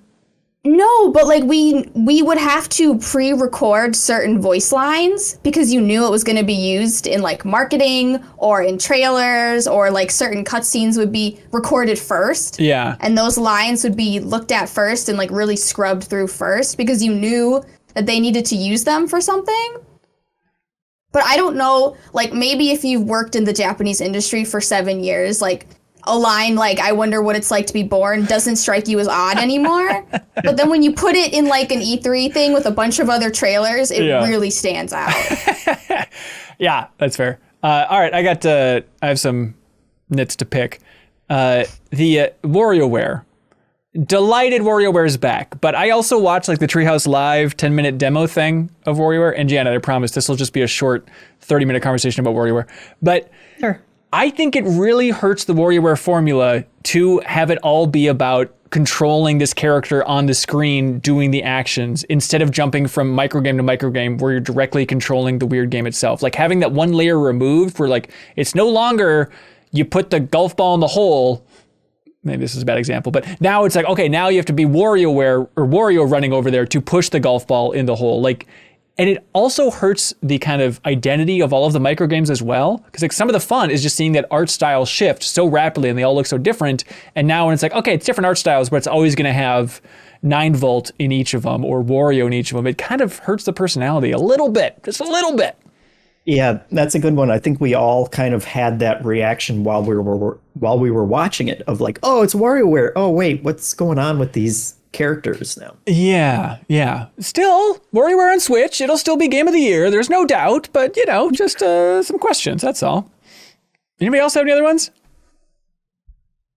Great. Except for in WarioWare when they cut to Animal Crossing, and it was like they accidentally got like the Animal Crossing micro game. I was like, yeah, just rub salt in that wound. No updates for us. Yep, it's fine. I won't read into it, Nintendo. Yeah, you get to pop a balloon. It's basically like a big Animal Crossing event in WarioWare there. It was giving me like Amiibo Fest flashbacks. Bryce writes in and says, hey, MinnMaxers, happy E3. And to you too, Bryce. I hope this question doesn't come across as a downer. This is when E3 turns sour, by the way, everybody, for these questions. I hope it doesn't come across as a downer, but it was disappointing for me to see everything announced at the Microsoft Showcase. I mean, I'm happy for all the Xbox players who are finally getting some console exclusives, but the fact that they're making Bethesda properties exclusive is really tough to see as a big fan. Buying Bethesda was not just smart business on Microsoft's part, but a real win for Xbox gamers, and I'm happy for them. But I guess my question is, am I being ridiculous, or are a lot of people going to feel burned by this whole thing? So what we know is Starfield and the new Arcane game are Xbox/PC exclusive. As an Xbox Game Pass holder who had it previously, I'm just worried that the price is going to go up. That's interesting. Because they've been, it's really good. This is my plug. Xbox Game Pass is really good on PC, but they've been like steadily raising the price. And with all these new games coming out, I'm like, okay, like I don't really want all of the games.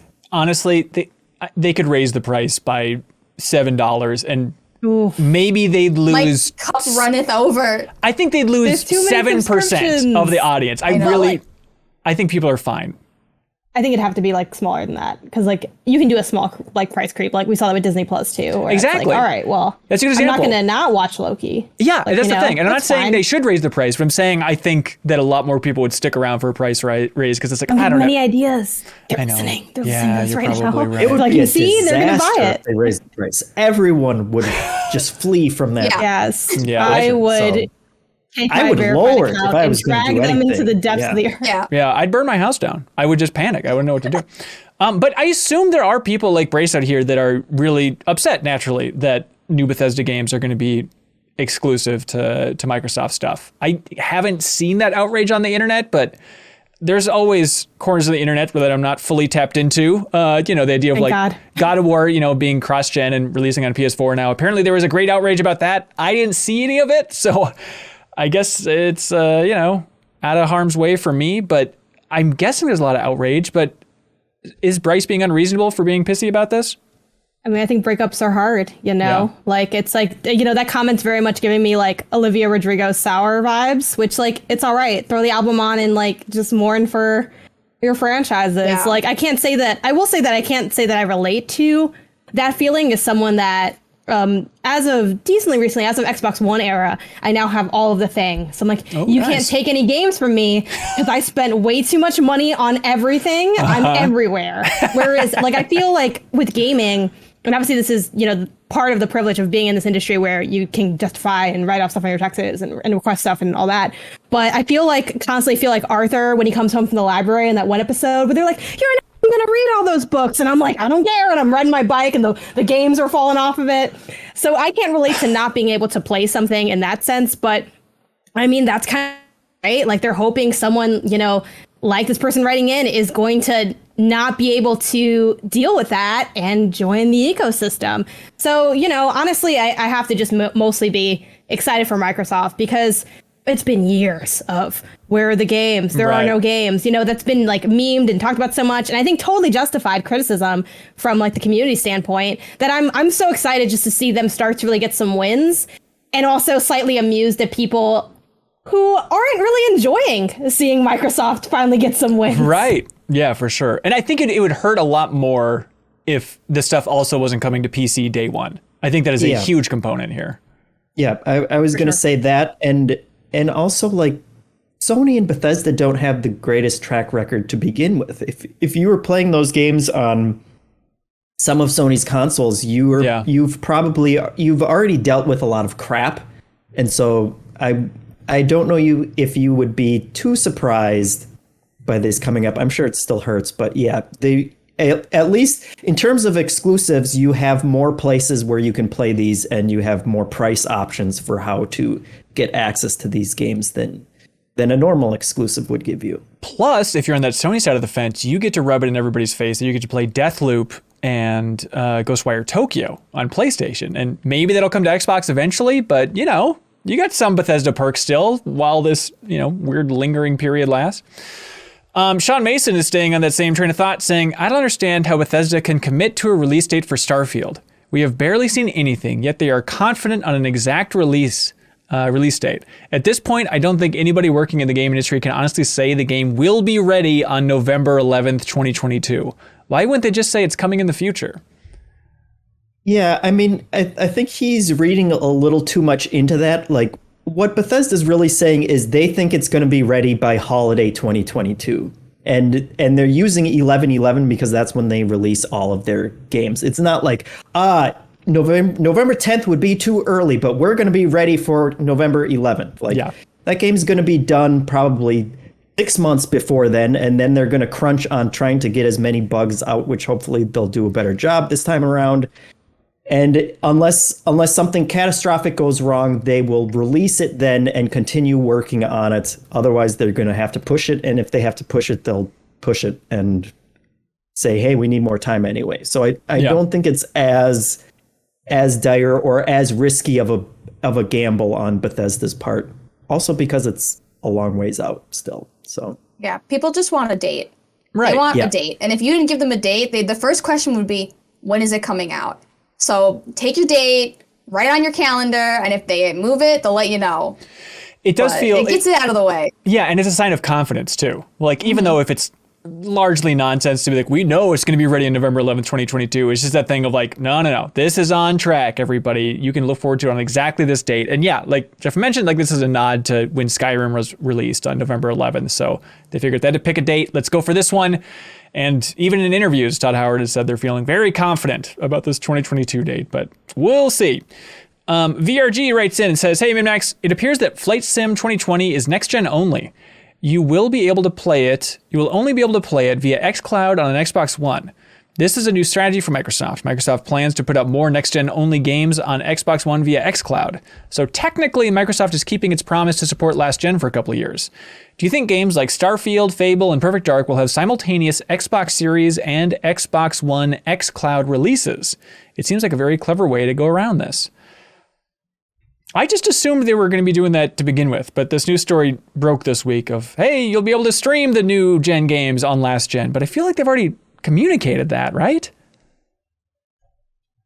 I don't know. The emphasis on cloud might be a little bit less communicated. I still feel like the cloud is so new, even as someone that's so tuned in, and you could very easily argue this is a oversight on my part, which I couldn't really push back on much, but I honestly haven't digged into xCloud stuff that much. Yeah, and again, maybe that's an L for me. Like I should, do a better job at that. But I just haven't really felt like the urgency to. It's felt very like niche and vague to me. Like I still feel very removed from it, even as someone who is in the Xbox ecosystem. And I think that might be one reason why this news feels kind of more new, even if they've sort of touched on it. Because only recently they really started doubling down and pushing like, okay, xCloud, the cloud, and mentioning it a lot. But yeah, I would imagine they try to take that strategy because again, Xbox's ethos. We're everywhere. We're all the time. We're affordable. We're working with you. We will do what do we need to do. Right. We're doing it. We're gonna do. To get you into this Xbox today. Yes, like you're gonna do like Todd Howard's waiting outside right now, and he's like, "What do I have to do to convince you to get into this Xbox today?" Exactly. There's a fridge. I got a fridge for you. Climb in the frickin' fridge. I'm doing it all. So I do think they would try to do that as much as they can because they seem like they want to have. I feel like the goal is people have no excuse to not be playing on Microsoft. We're running out of them. Yeah, really. Yeah, that's true. I mean, I remember interviewing Matt Booty, very funny name, no doubt about it, the head of Xbox Studios, a couple years ago even, and asking him about the idea of, with xCloud, running new gen games on old generations. And I asked him the outlandish question of like, technically you could stream Series X games on a 360, right? And he said like, well, that's definitely what we're going for. He's like, practically, I don't know if I'm ready to confirm that we're looking into that or anything, but like that is the idea, is that on any platform, be it even an old Xbox 360, or now they're working it into TVs in the future, they announced. I mean, anything that can stream stuff and get a good internet connection rolling in it, in theory, can play new gen Xbox games, which is crazy. Yeah, and honestly, I don't know that I would want to play any of those games that way, but that still seems more. I would rather have that than have them kind of hamstring their next series of games in order to still have it play on last gen. Whereas like every time Sony says, oh, hey, Forbidden West is also going to be on PS4 or whatever, I think, man, like what kind of sacrifices are you making for this next gen game? And when I do finally get a PS5, am I getting an inferior product because of that? Whereas with this, like maybe I'll check out Flight Simulator on xCloud while I still have an Xbox One. But when I finally do upgrade, like I'm going to want the best version of that game that I can play. And so this seems like a good way to kind of still honor that commitment of backwards compatibility, but without, hurting the actual experiences for that. Yeah. And Flight Sim, free on Xbox Game Pass. It's mind-boggling. Play it on your PCs. Yeah, all 300 gigs of it. Jeff Enright writes in, and he says, hey, everyone, including my nemesis, Jeffem. I don't know. Wow. Sarah, this question's for you because I knew this question was coming up, and you literally did this like about 7 minutes ago. So here it is. I was thinking the other day about the chef's kiss demonstrative and wondering which is the right way to do it. Do you do it... point all 5 fingers from one hand, kiss while dramatically opening away? Or do you touch your thumb and forefinger from one hand and fan out the other 3, kiss only the 2 fingers while dramatically opening away? I do I do the full hand, 5 fingers to the lips. I think, Because yeah. the 2 fingers, I'm not like smoking. I'm not like kissing, a cigarette. Kissing my fingers. Yeah, and Jeffem's got to go. This conversation was a bit too much for him. And Got too real with the Nemesis I'm stuff. sorry. He's like, Yeah. I gotta get out of here while I still can. and He is, heard his rival found him. is it necessary to actually put the fingers to the lips? Does it need contact, or it's just kind of that's like disgusting. Okay. COVID, that's In when a you COVID spreading world, COVID yeah, too. like- Disgusting. even your own It's hand? about It's like kiss the it. gesture. Okay. of it all. Okay. All right. So it seems like everyone's in agreement. Jeffem, you're also in the same camp, or are you frozen? Great. Now we'll never know.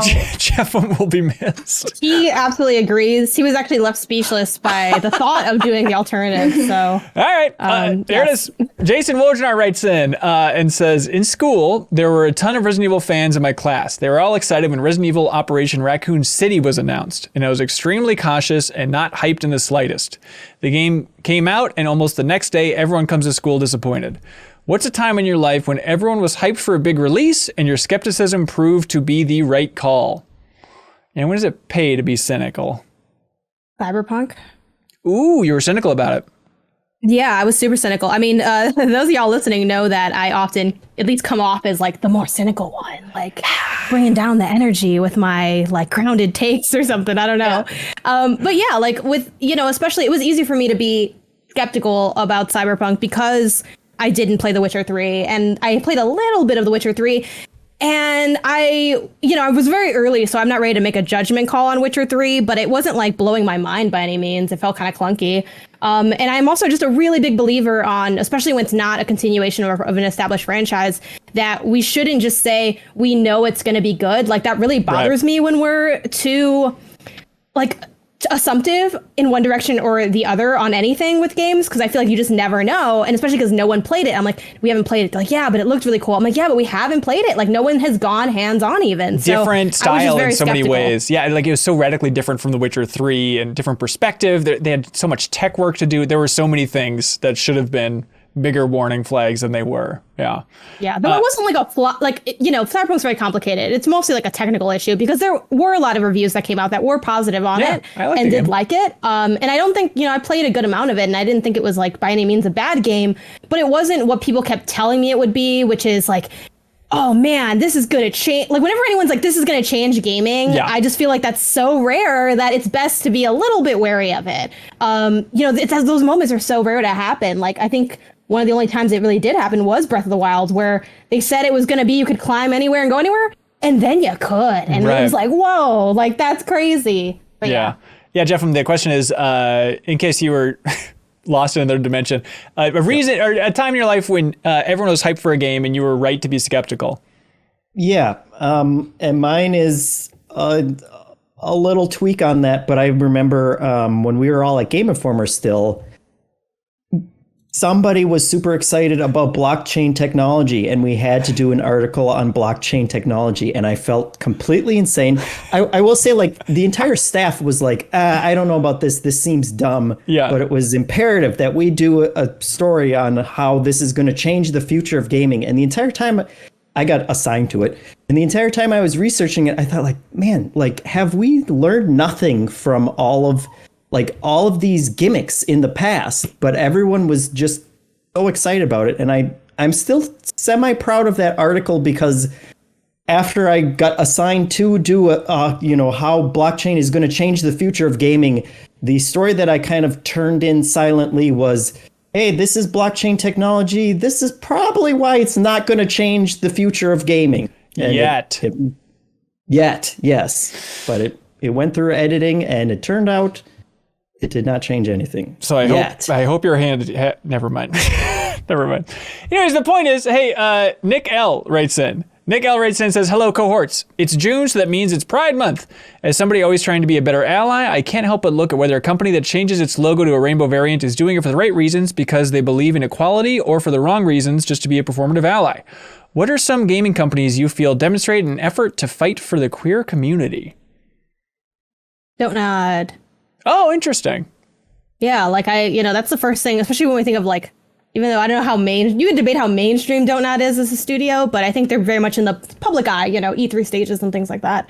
Yeah, they do such a really good job with their representation and, you know, incorporating player choice, but not making it seem like ham-fisted. I mean, so pretty much all of their like latest releases have been queer to some degree, with one of the more recent examples being Tell Me Why. Right. And one thing I really want to shout out from them that they do that I think is so brilliant that I want to see so many more studios do, whether it's like has to do with queerness or not, is to have an FAQ on their site that sort of digs into some of the potential like trigger warnings or just things that people might really want to know about. Like, for instance, it was, you know, Tell Me Why is about a trans man in part, you know, there's a lot of other things going on in the story, but they have things like, will there be like slurs said against this character? Will we see, like, what kind of things can we expect to see? And they couch that as like, you know, this is spoilery if you obviously don't want spoilers, but there are people in the community that might want to know about that, or they spent a lot of time in that game. You know, it takes place in Alaska, so they dig into those representations. They discuss, hey, here's the research we did here, here's why we did this thing. And they just feel very like open and welcoming and at the kind of forefront of really wanting to do that research and dig in. You know, I'm not saying they get it right all the time, or that you can certainly argue some of the people making the games, like, you know, a bunch of white guys making a game about a teenage girl. Like, it's like, okay, maybe there are some gaps still to be filled, but I feel like they do the work and they put it out there, and I really appreciate that from them. So, yeah, and I'd like to see that just more from studios. Content warnings, trigger warnings, things like that are really important. Yeah. Nick L says that their number one is Respawn with Apex Legends. They say they consistently work to expand on the history of the characters in a way that their sexual orientation or gender identity feels authentic rather than feeling tacked on. They're also unafraid to use official company accounts to even do simple things like reminding people that Bloodhound is non-binary. That's interesting. I was watching a David Jaffe video a while ago, and I forget which one it was, but he made this quick reference to the fact that he's like, well, as everybody knows, there's a couple of Jet Moto characters that were gay back in the day. And I was like, what is it? And I went through like the character select screen trying to find like bios. If anybody knows back in the day which Jet Moto characters were gay and how they represent that, I'm so curious to see how that was handled back then. James Ford writes in and says, hello, CLCs. Where are we up to with early access? Do you personally jump in or wait? It seems like most of the success stories have been roguelites or survival games. Baldur's Gate 3 has also been one to watch, but seems to have fallen off considering the hype around it. Do we think we have a recipe for success with early access and it only suits certain genres, or are we still finding out what works? Early access makes me want to yeet myself into the sun. Okay. Not only as like a game developer, but also as a player. Because, you know, some companies use it as advertising, right? To get the game hyped before they actually release it. Yeah. And then other companies are genuinely using it for testing. Yeah. And people come in and they're like, this sucks, it's broken, I don't want to play it. And then you have like the middle ground when they're like, okay, our game's like not really finished yet, but we do need to release it, so we're kind of just going to do a Hail Mary. And it's become such a mess. It's such a mess right now. It's tough to know.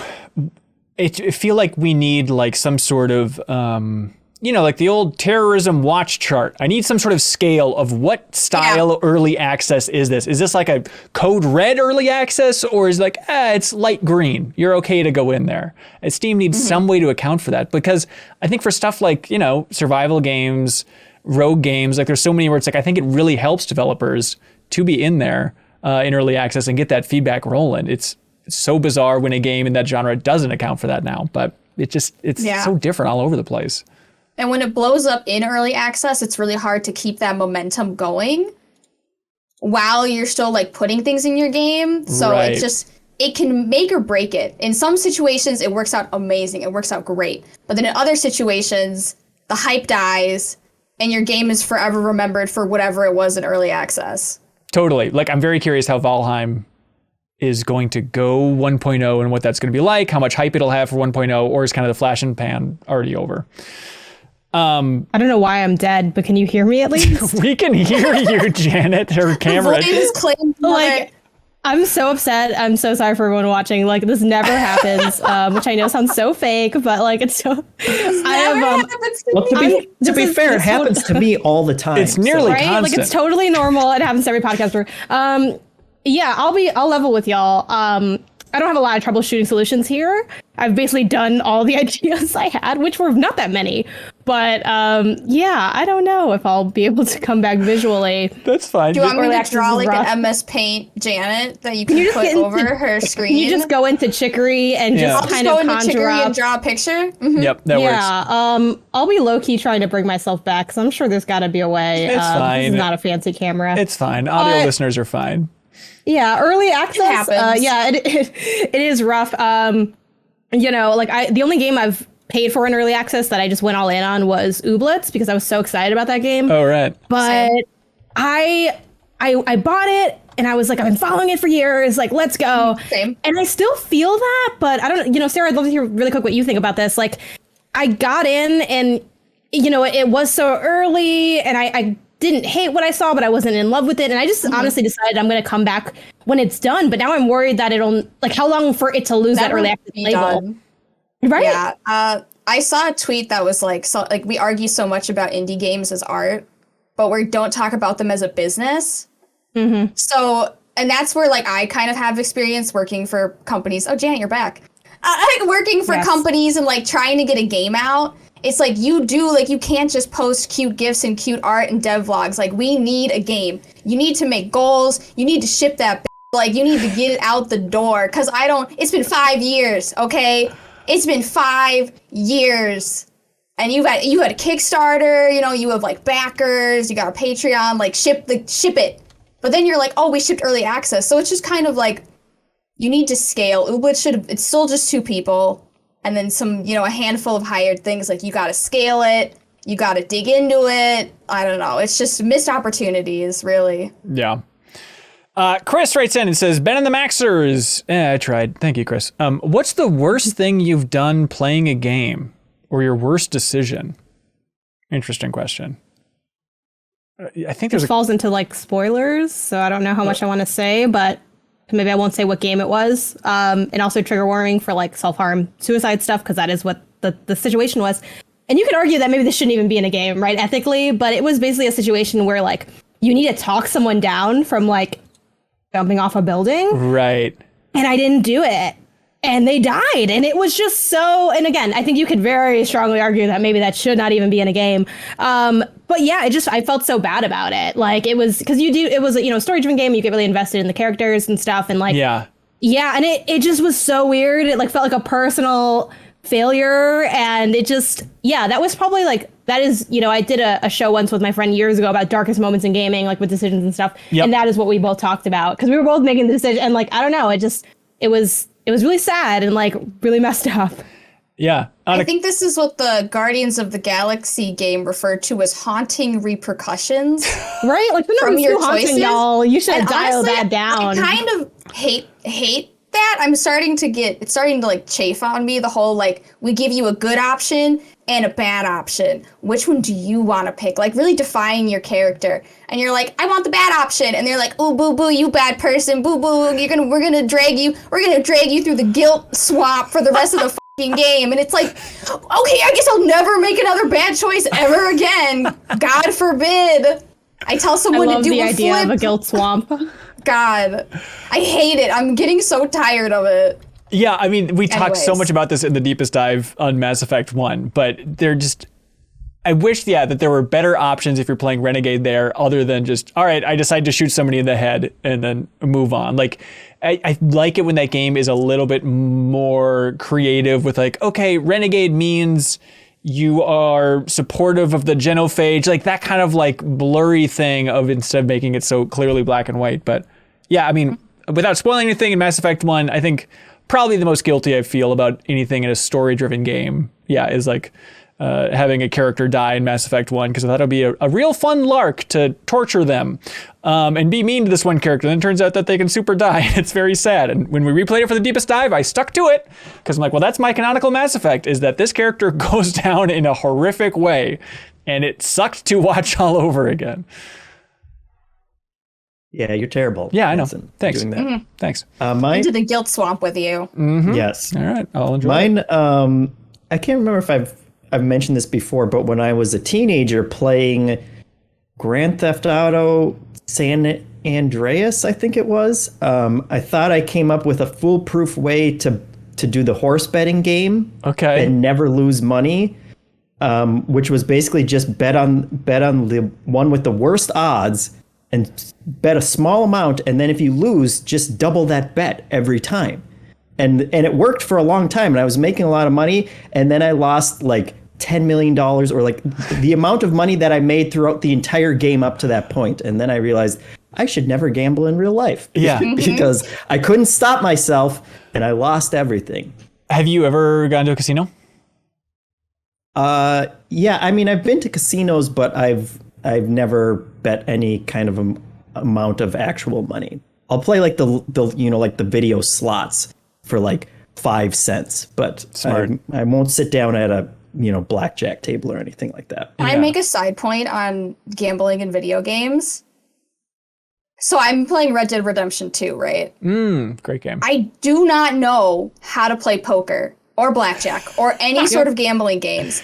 And it keeps coming up in these games that I play. Red Dead Redemption 2, Yakuza, they're always like, let's play poker, let's play blackjack. And I didn't realize that this was a skill that I was going to have to know to play a video game. Yes. Same. And it keeps coming back. And I'm sorry, but I don't know how to play poker. And your 5-page manual is not going to teach me how to play poker. Yeah, the manual is awful. Like, I'm like, they're like, let's play dominoes. I'm like, let's not. I can stack them up and knock them down. That's all I can do. That's the extent of my knowledge. Yeah. And it's like, and then it's such a rough skill to not have, because it does make me feel kind of whack for not knowing. But then also it's hard to teach. So it's like, hey, can chat teach me what these... I mean, sometimes I was at a point in my life once where I didn't even know what card was what card. They're like, it's this. I'm like, which... Is that the one that looks like a leaf? Like, oh, sweet Jesus. I had chat drag me through my Red Dead Redemption 2 poker game. I had chat drag my lifeless f***ing corpse. I'm like, what does raise mean? What's a call? Okay, I'm looking at these cards. What do they mean? One's a spade, the other one's a black clover. Like, what do we got here? I mean, like, you up some Uno, and like, we got a game here. Like, I could rock y'all in Uno, so don't come for me about poker. Like, I hear you. It's like, it's like, I had probably an option to learn to play backgammon or mahjong as a kid, and I was like, I'm fine. And it's rarely come up. It's just Yakuza, where it's like, okay, I could ignore mahjong, no big deal. But yeah, I think just so many game designers got into poker during like its weird renaissance around like 2004, 2005, thanks to Chris Moneymaker. And now it's like, well, it's got to be in a game. And I guess I can understand that. I don't know how to play darts properly. What do you mean? I understand that you gotta throw something. No, but there's like a weird pointing system. Yes, you can't have more than like X. Yeah. Like 301. Literally, you understand the pain. Like, and it was, oh my god, I like flashbacks to my watch. Did you play Watch Dogs? No, Watch Dogs Legion had it, but like it's everywhere. It's everywhere. And I was so, oh my god, the flashback pain of my hands-on preview. Like, it's like I'm playing, the developers are watching me play, or like maybe like community manager, people on the dev team, right, are watching me play, and answering questions. And it's like I have to do this. I think you have to win too. Like, you have to win to get like this mission that I want to do. So like, I'm like, oh, this poor soul walking myself through how to, and they have the tutorials up there.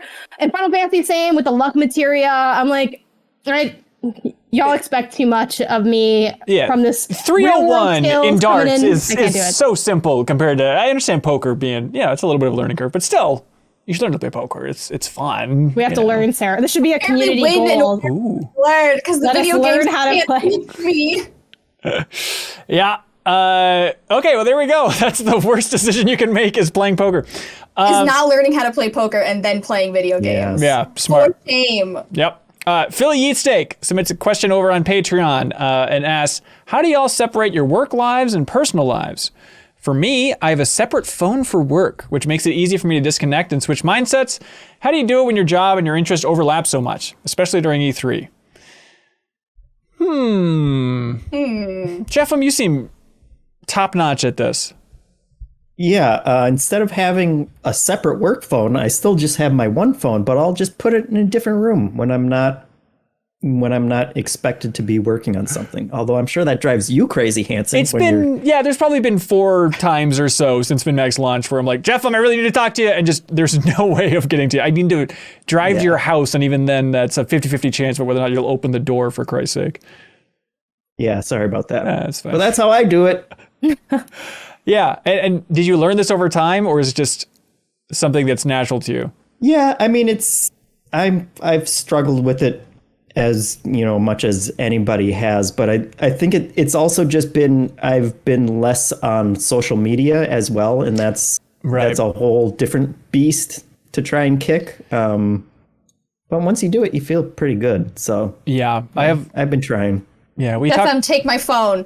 Here, I'm giving it to you through the screen. Please take it and keep it from me. Yeah.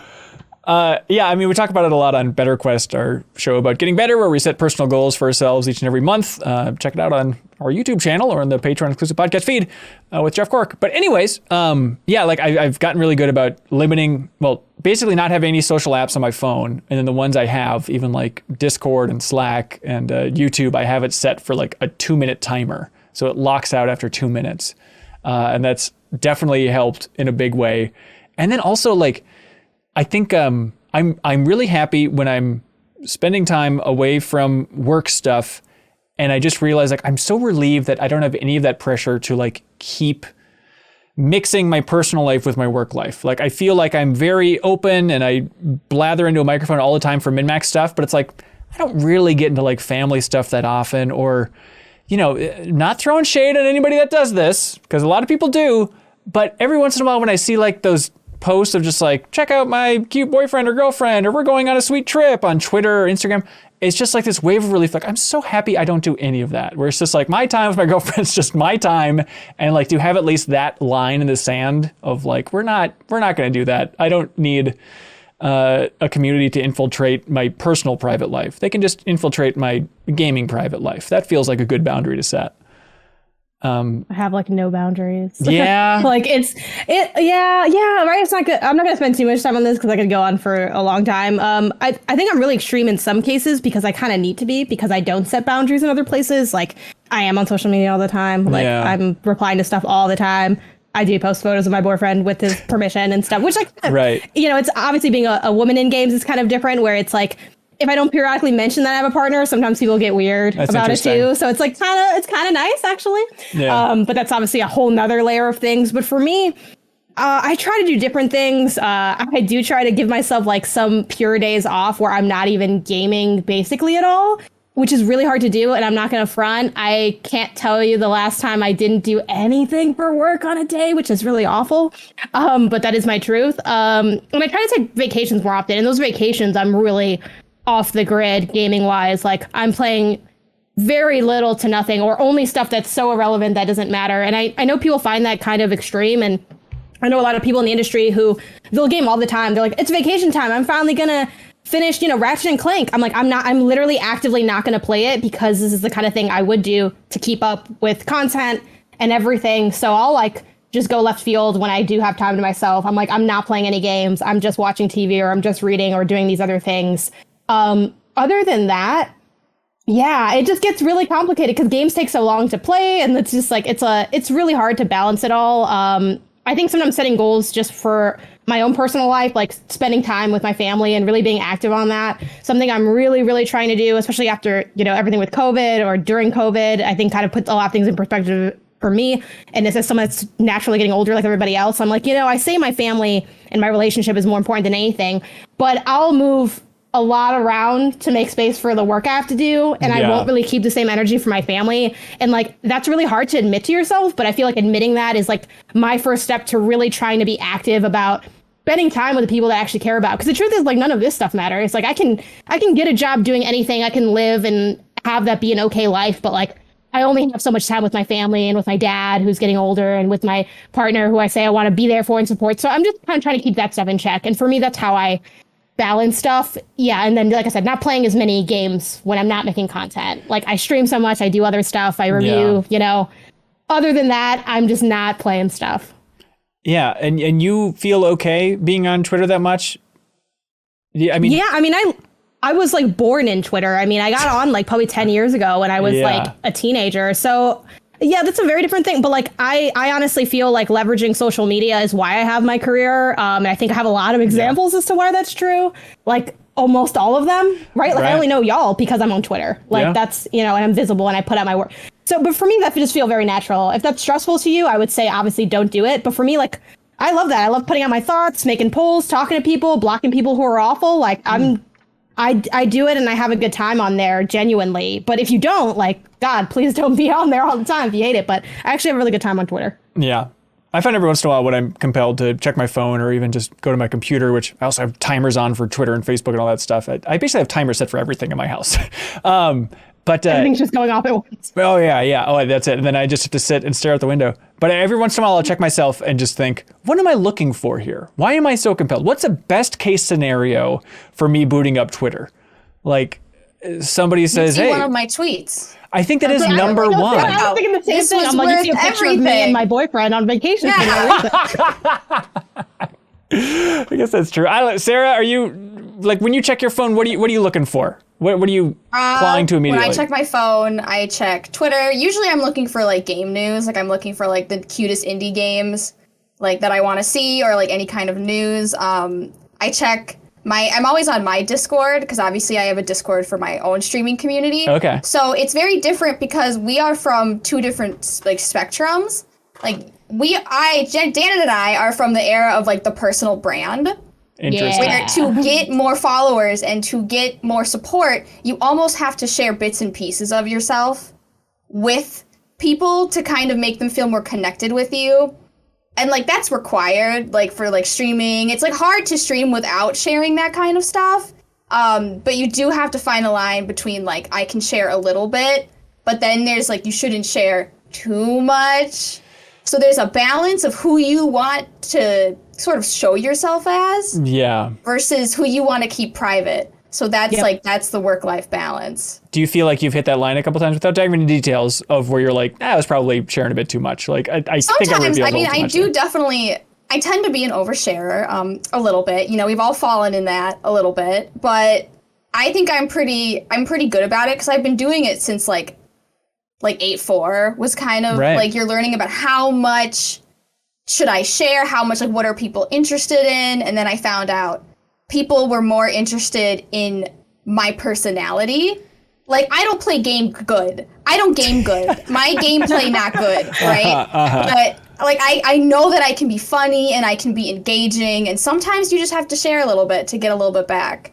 I don't really have a problem with sharing things. It's just that every minute that I'm spending on the internet, it's taking me away from, the connections that I have in the real world and doing things out in the real world. And I guess, I don't know, I've become increasingly jaded with kind of the toxicity of the internet, and I have a hard time dealing with that or compartmentalizing that and not letting it affect me. So it's more of that. Like anytime I interact with our community, especially, like it's always positive and I always walk away from it feeling good. It's just that it's hard for me to do that, on a daily basis. And like once I start falling into that rabbit hole, I too am always on my phone, like just kind of scrolling, and I don't know why I'm doing it, and I have a hard time stopping it. So I try and put the brakes on that and kind of compartmentalize that before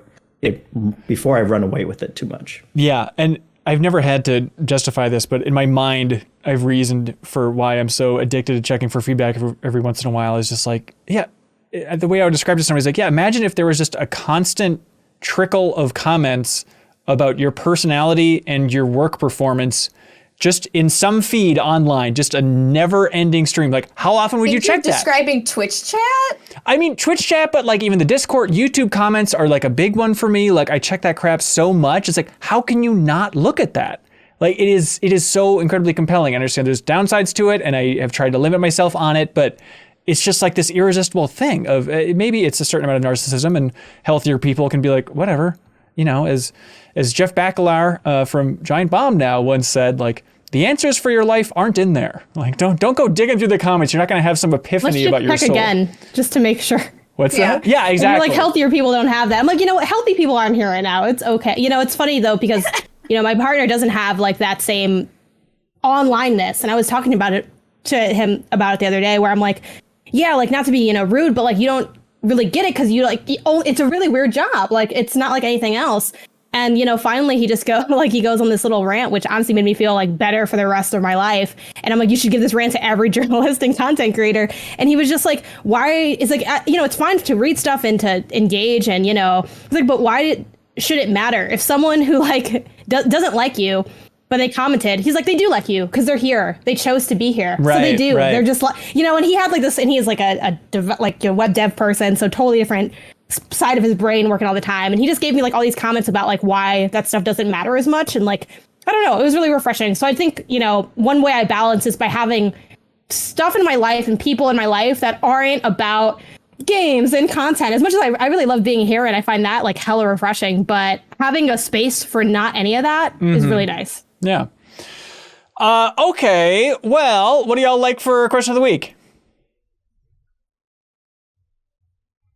That seemed like Sarah a pretty hard I conversation. always have to pick. but- Whenever I come on, I have to Because you're pick. always like not as here as always- often, and I get excited I to always see you. have to pick.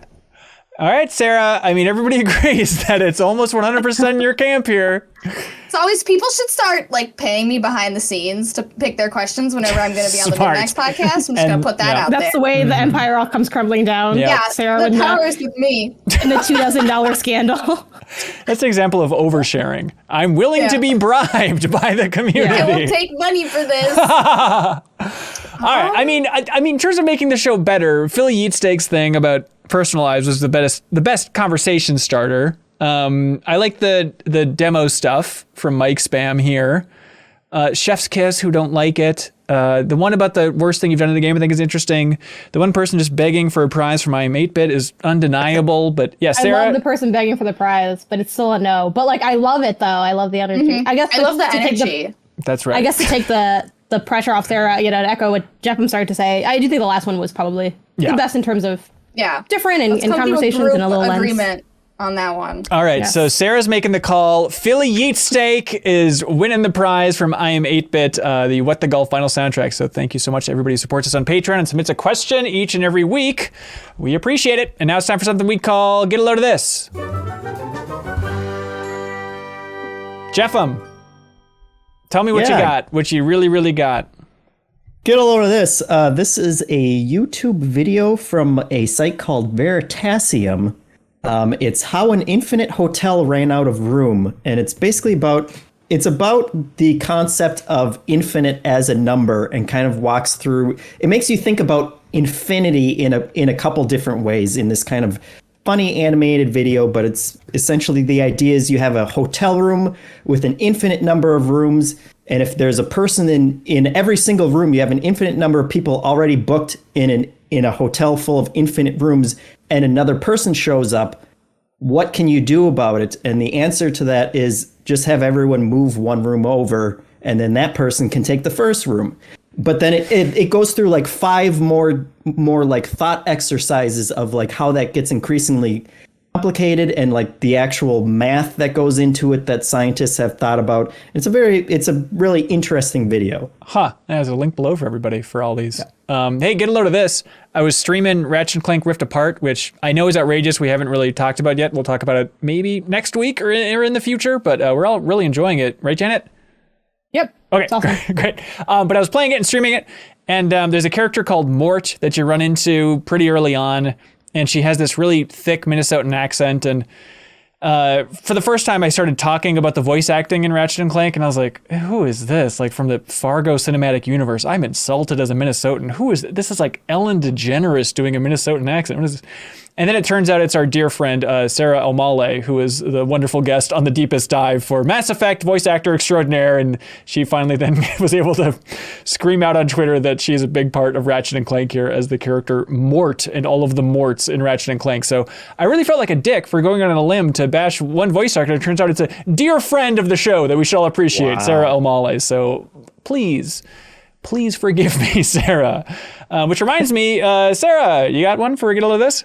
Yeah, get a load of this. This is just like a PSA, but a lot of the games we saw during the Wholesome Game Fest and Summer Games they now have demos on Steam called Next Fest. I literally have 53 games wishlisted, and they all have demos. That'll be from June 16th to June 22nd. You can play these demos. Sweet. That's a good one. There's a lot of them. Yeah, love it. That's awesome. Janet? Yeah, get a load of this. They have lifted the mask requirement in California now, and it's a new world. It's a scary world. And one thing I saw on TikTok was the line at Disney, which is massive, like unspeakably massive. So massive, I almost question how true this TikTok even is. I'm like, this is a line from something else, and you just kind of are trying to pass it off. But I saw a few talking about how Disneyland is just jam-packed. Just jam-packed, because now that you don't need masks, I guess people that maybe, take this what you will, who weren't interested in wearing masks now don't have to. So now they're there. That's scary. So we'll see how that goes. But yeah, be sure to, if you're in California, keep an eye out for what's going on. And I like to still have my mask on hand at least. Just, so if I'm hopping into a store, I'll probably still wear it. And like the gym, it will be on a case-by-case basis and things. Sure. But just double-checking that stuff and being ready to have a mask just in case, because you might be like, it's fine, but then maybe you might feel a little bit uncomfortable, and it could be good to have as a backup. Yeah, I know millions of other people have already said this, but it is crazy to look back on the last year and a half and it's like, oh, I haven't been sick for the last year and a half. Mm-hmm. Isn't that interesting how that worked out? I like not being sick. It turns out it's really good. Maybe I'll just keep this rocking. So I don't know. We'll see. Yeah. Jeff, did you get one from the community?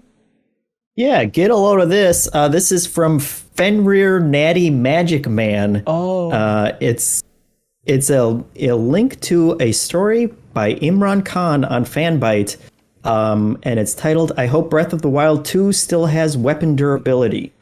And I don't agree with a word that he says. He's out of his mind. I appreciate his take on it, and it's a good read.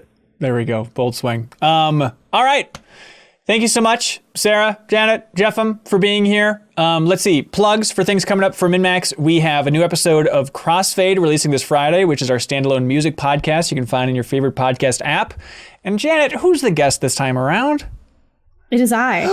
My God. And so the way Crossfade works is Matt Helgeson, the host, has a guest every episode, and they blindly pick an album for the other person to review. So what are you talking about on this episode, Janet? I have picked In Your Honor by Foo Fighters, the iconic double disc, and I have been assigned Good Kid, Mad City by Kendrick Lamar. So it's going to be a good one because I like both those artists a lot, so it should be fun. Oh, cool. Yeah, so you can subscribe to Crossfade. We'd appreciate the support, and tell Matt Helgeson that you love him or something. Also, we have the grand finale for our E3 coverage, Leo Vader and Jeff Cork's big E3 recap video. It's going to be going live soon, either late Wednesday or on Thursday. It's called E3 Hive. And if you're at the Backstage Pass on Patreon, you can watch Leo edit it, which I jumped in real quickly last night. And just seeing one still of this did not disappoint. If you like silly Leo at his peak silly and maybe wearing an absurd costume, you might want to check out E3 Hive when it goes live, because also just... I haven't seen any of it other than that still, but Jeff Cork sent me a message saying, you have no idea how good this video is going to be. It's like, I have been working on it for the entire week and it's amazing. So please look forward to that on our YouTube channel. Also, just a heads up, we have Trivia Tower, the grand round. Thank you.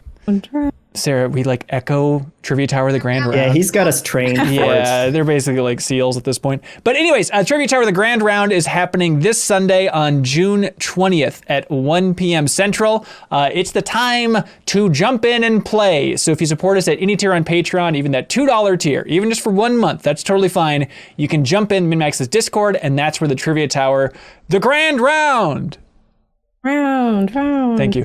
Is taking place this Sunday, and that's a big video game trivia competition for the community. You answer questions, you work your way up the trivia tower. Last person standing wins $1,000. So if you know a lot about video games, you want to put it to the test and help support independent games media at the same time, now's the time to do it. Head over to Patreon. We'd appreciate the support, and you could end up winning Trivia Tower, the grand round. Round. Okay. I feel like I'm being punked at this point. Like, yeah, you're just gonna you're right. see when do we break, you know? Losing enthusiasm. Anyways, Sarah, thank you so much for being here. Is there anything you'd like to plug? Yeah, you can catch me oversharing on my Twitch channel at SarahPods. Also, you can catch me oversharing on Tuesdays on the MinnMax channel. And then you can also see me on Twitter, probably also oversharing at SarahPods. Perfect. Janet, do you have anything coming up other than Crossfade? It's the it's also oversharing at Game Onasis on all platforms because I also was able to get that handle everywhere. So yeah to that. I'll be on my Twitch channel, which is twitch.tv/GameOnasis, playing Animal Crossing on tomorrow, I guess, because that's Thursday. But Friday I'll be playing Chicory as well, I think. I have to double check releases. I play the latest release every Friday, so I think there's not anything else too notable out right now, so I'm going to finally swing around to that after playing Ratchet last week. There it is. Sweet. And thanks everybody who supports us on Patreon at the $50 tier. They get their name in the description of everything we release, and we read their name at the end of every episode of the MinnMax Show podcast, and it goes a little bit something like this. You could join this list if you'd like. I'm talking about Alex Payne, Fixture Gaming, I Am 8-Bit, Best of the Rest podcast, Call Me By Your Game podcast, Mirko Arico-Torreno, Real AF TV, Zachary Pligge, Mark Seliga, BeatenDownBrian, Ludwig Roque, Jawarhello, PrettyGoodPrinting.com, Andrew Uerkwitz, Andrew Vala, John Higby, Yarrow, Richard Smuts, Clint Farley, SpiralInYourEyes, Preetham. Does anybody know Preetham's last name? Yarrow. Close. Yarlagadda, Starkiller, Spider-Dan, Purebred number 6, SlyckNic, Steve Bamdad, and Jesse Vitelli. Thanks so much for your support, everybody. Be good, have fun, let's go.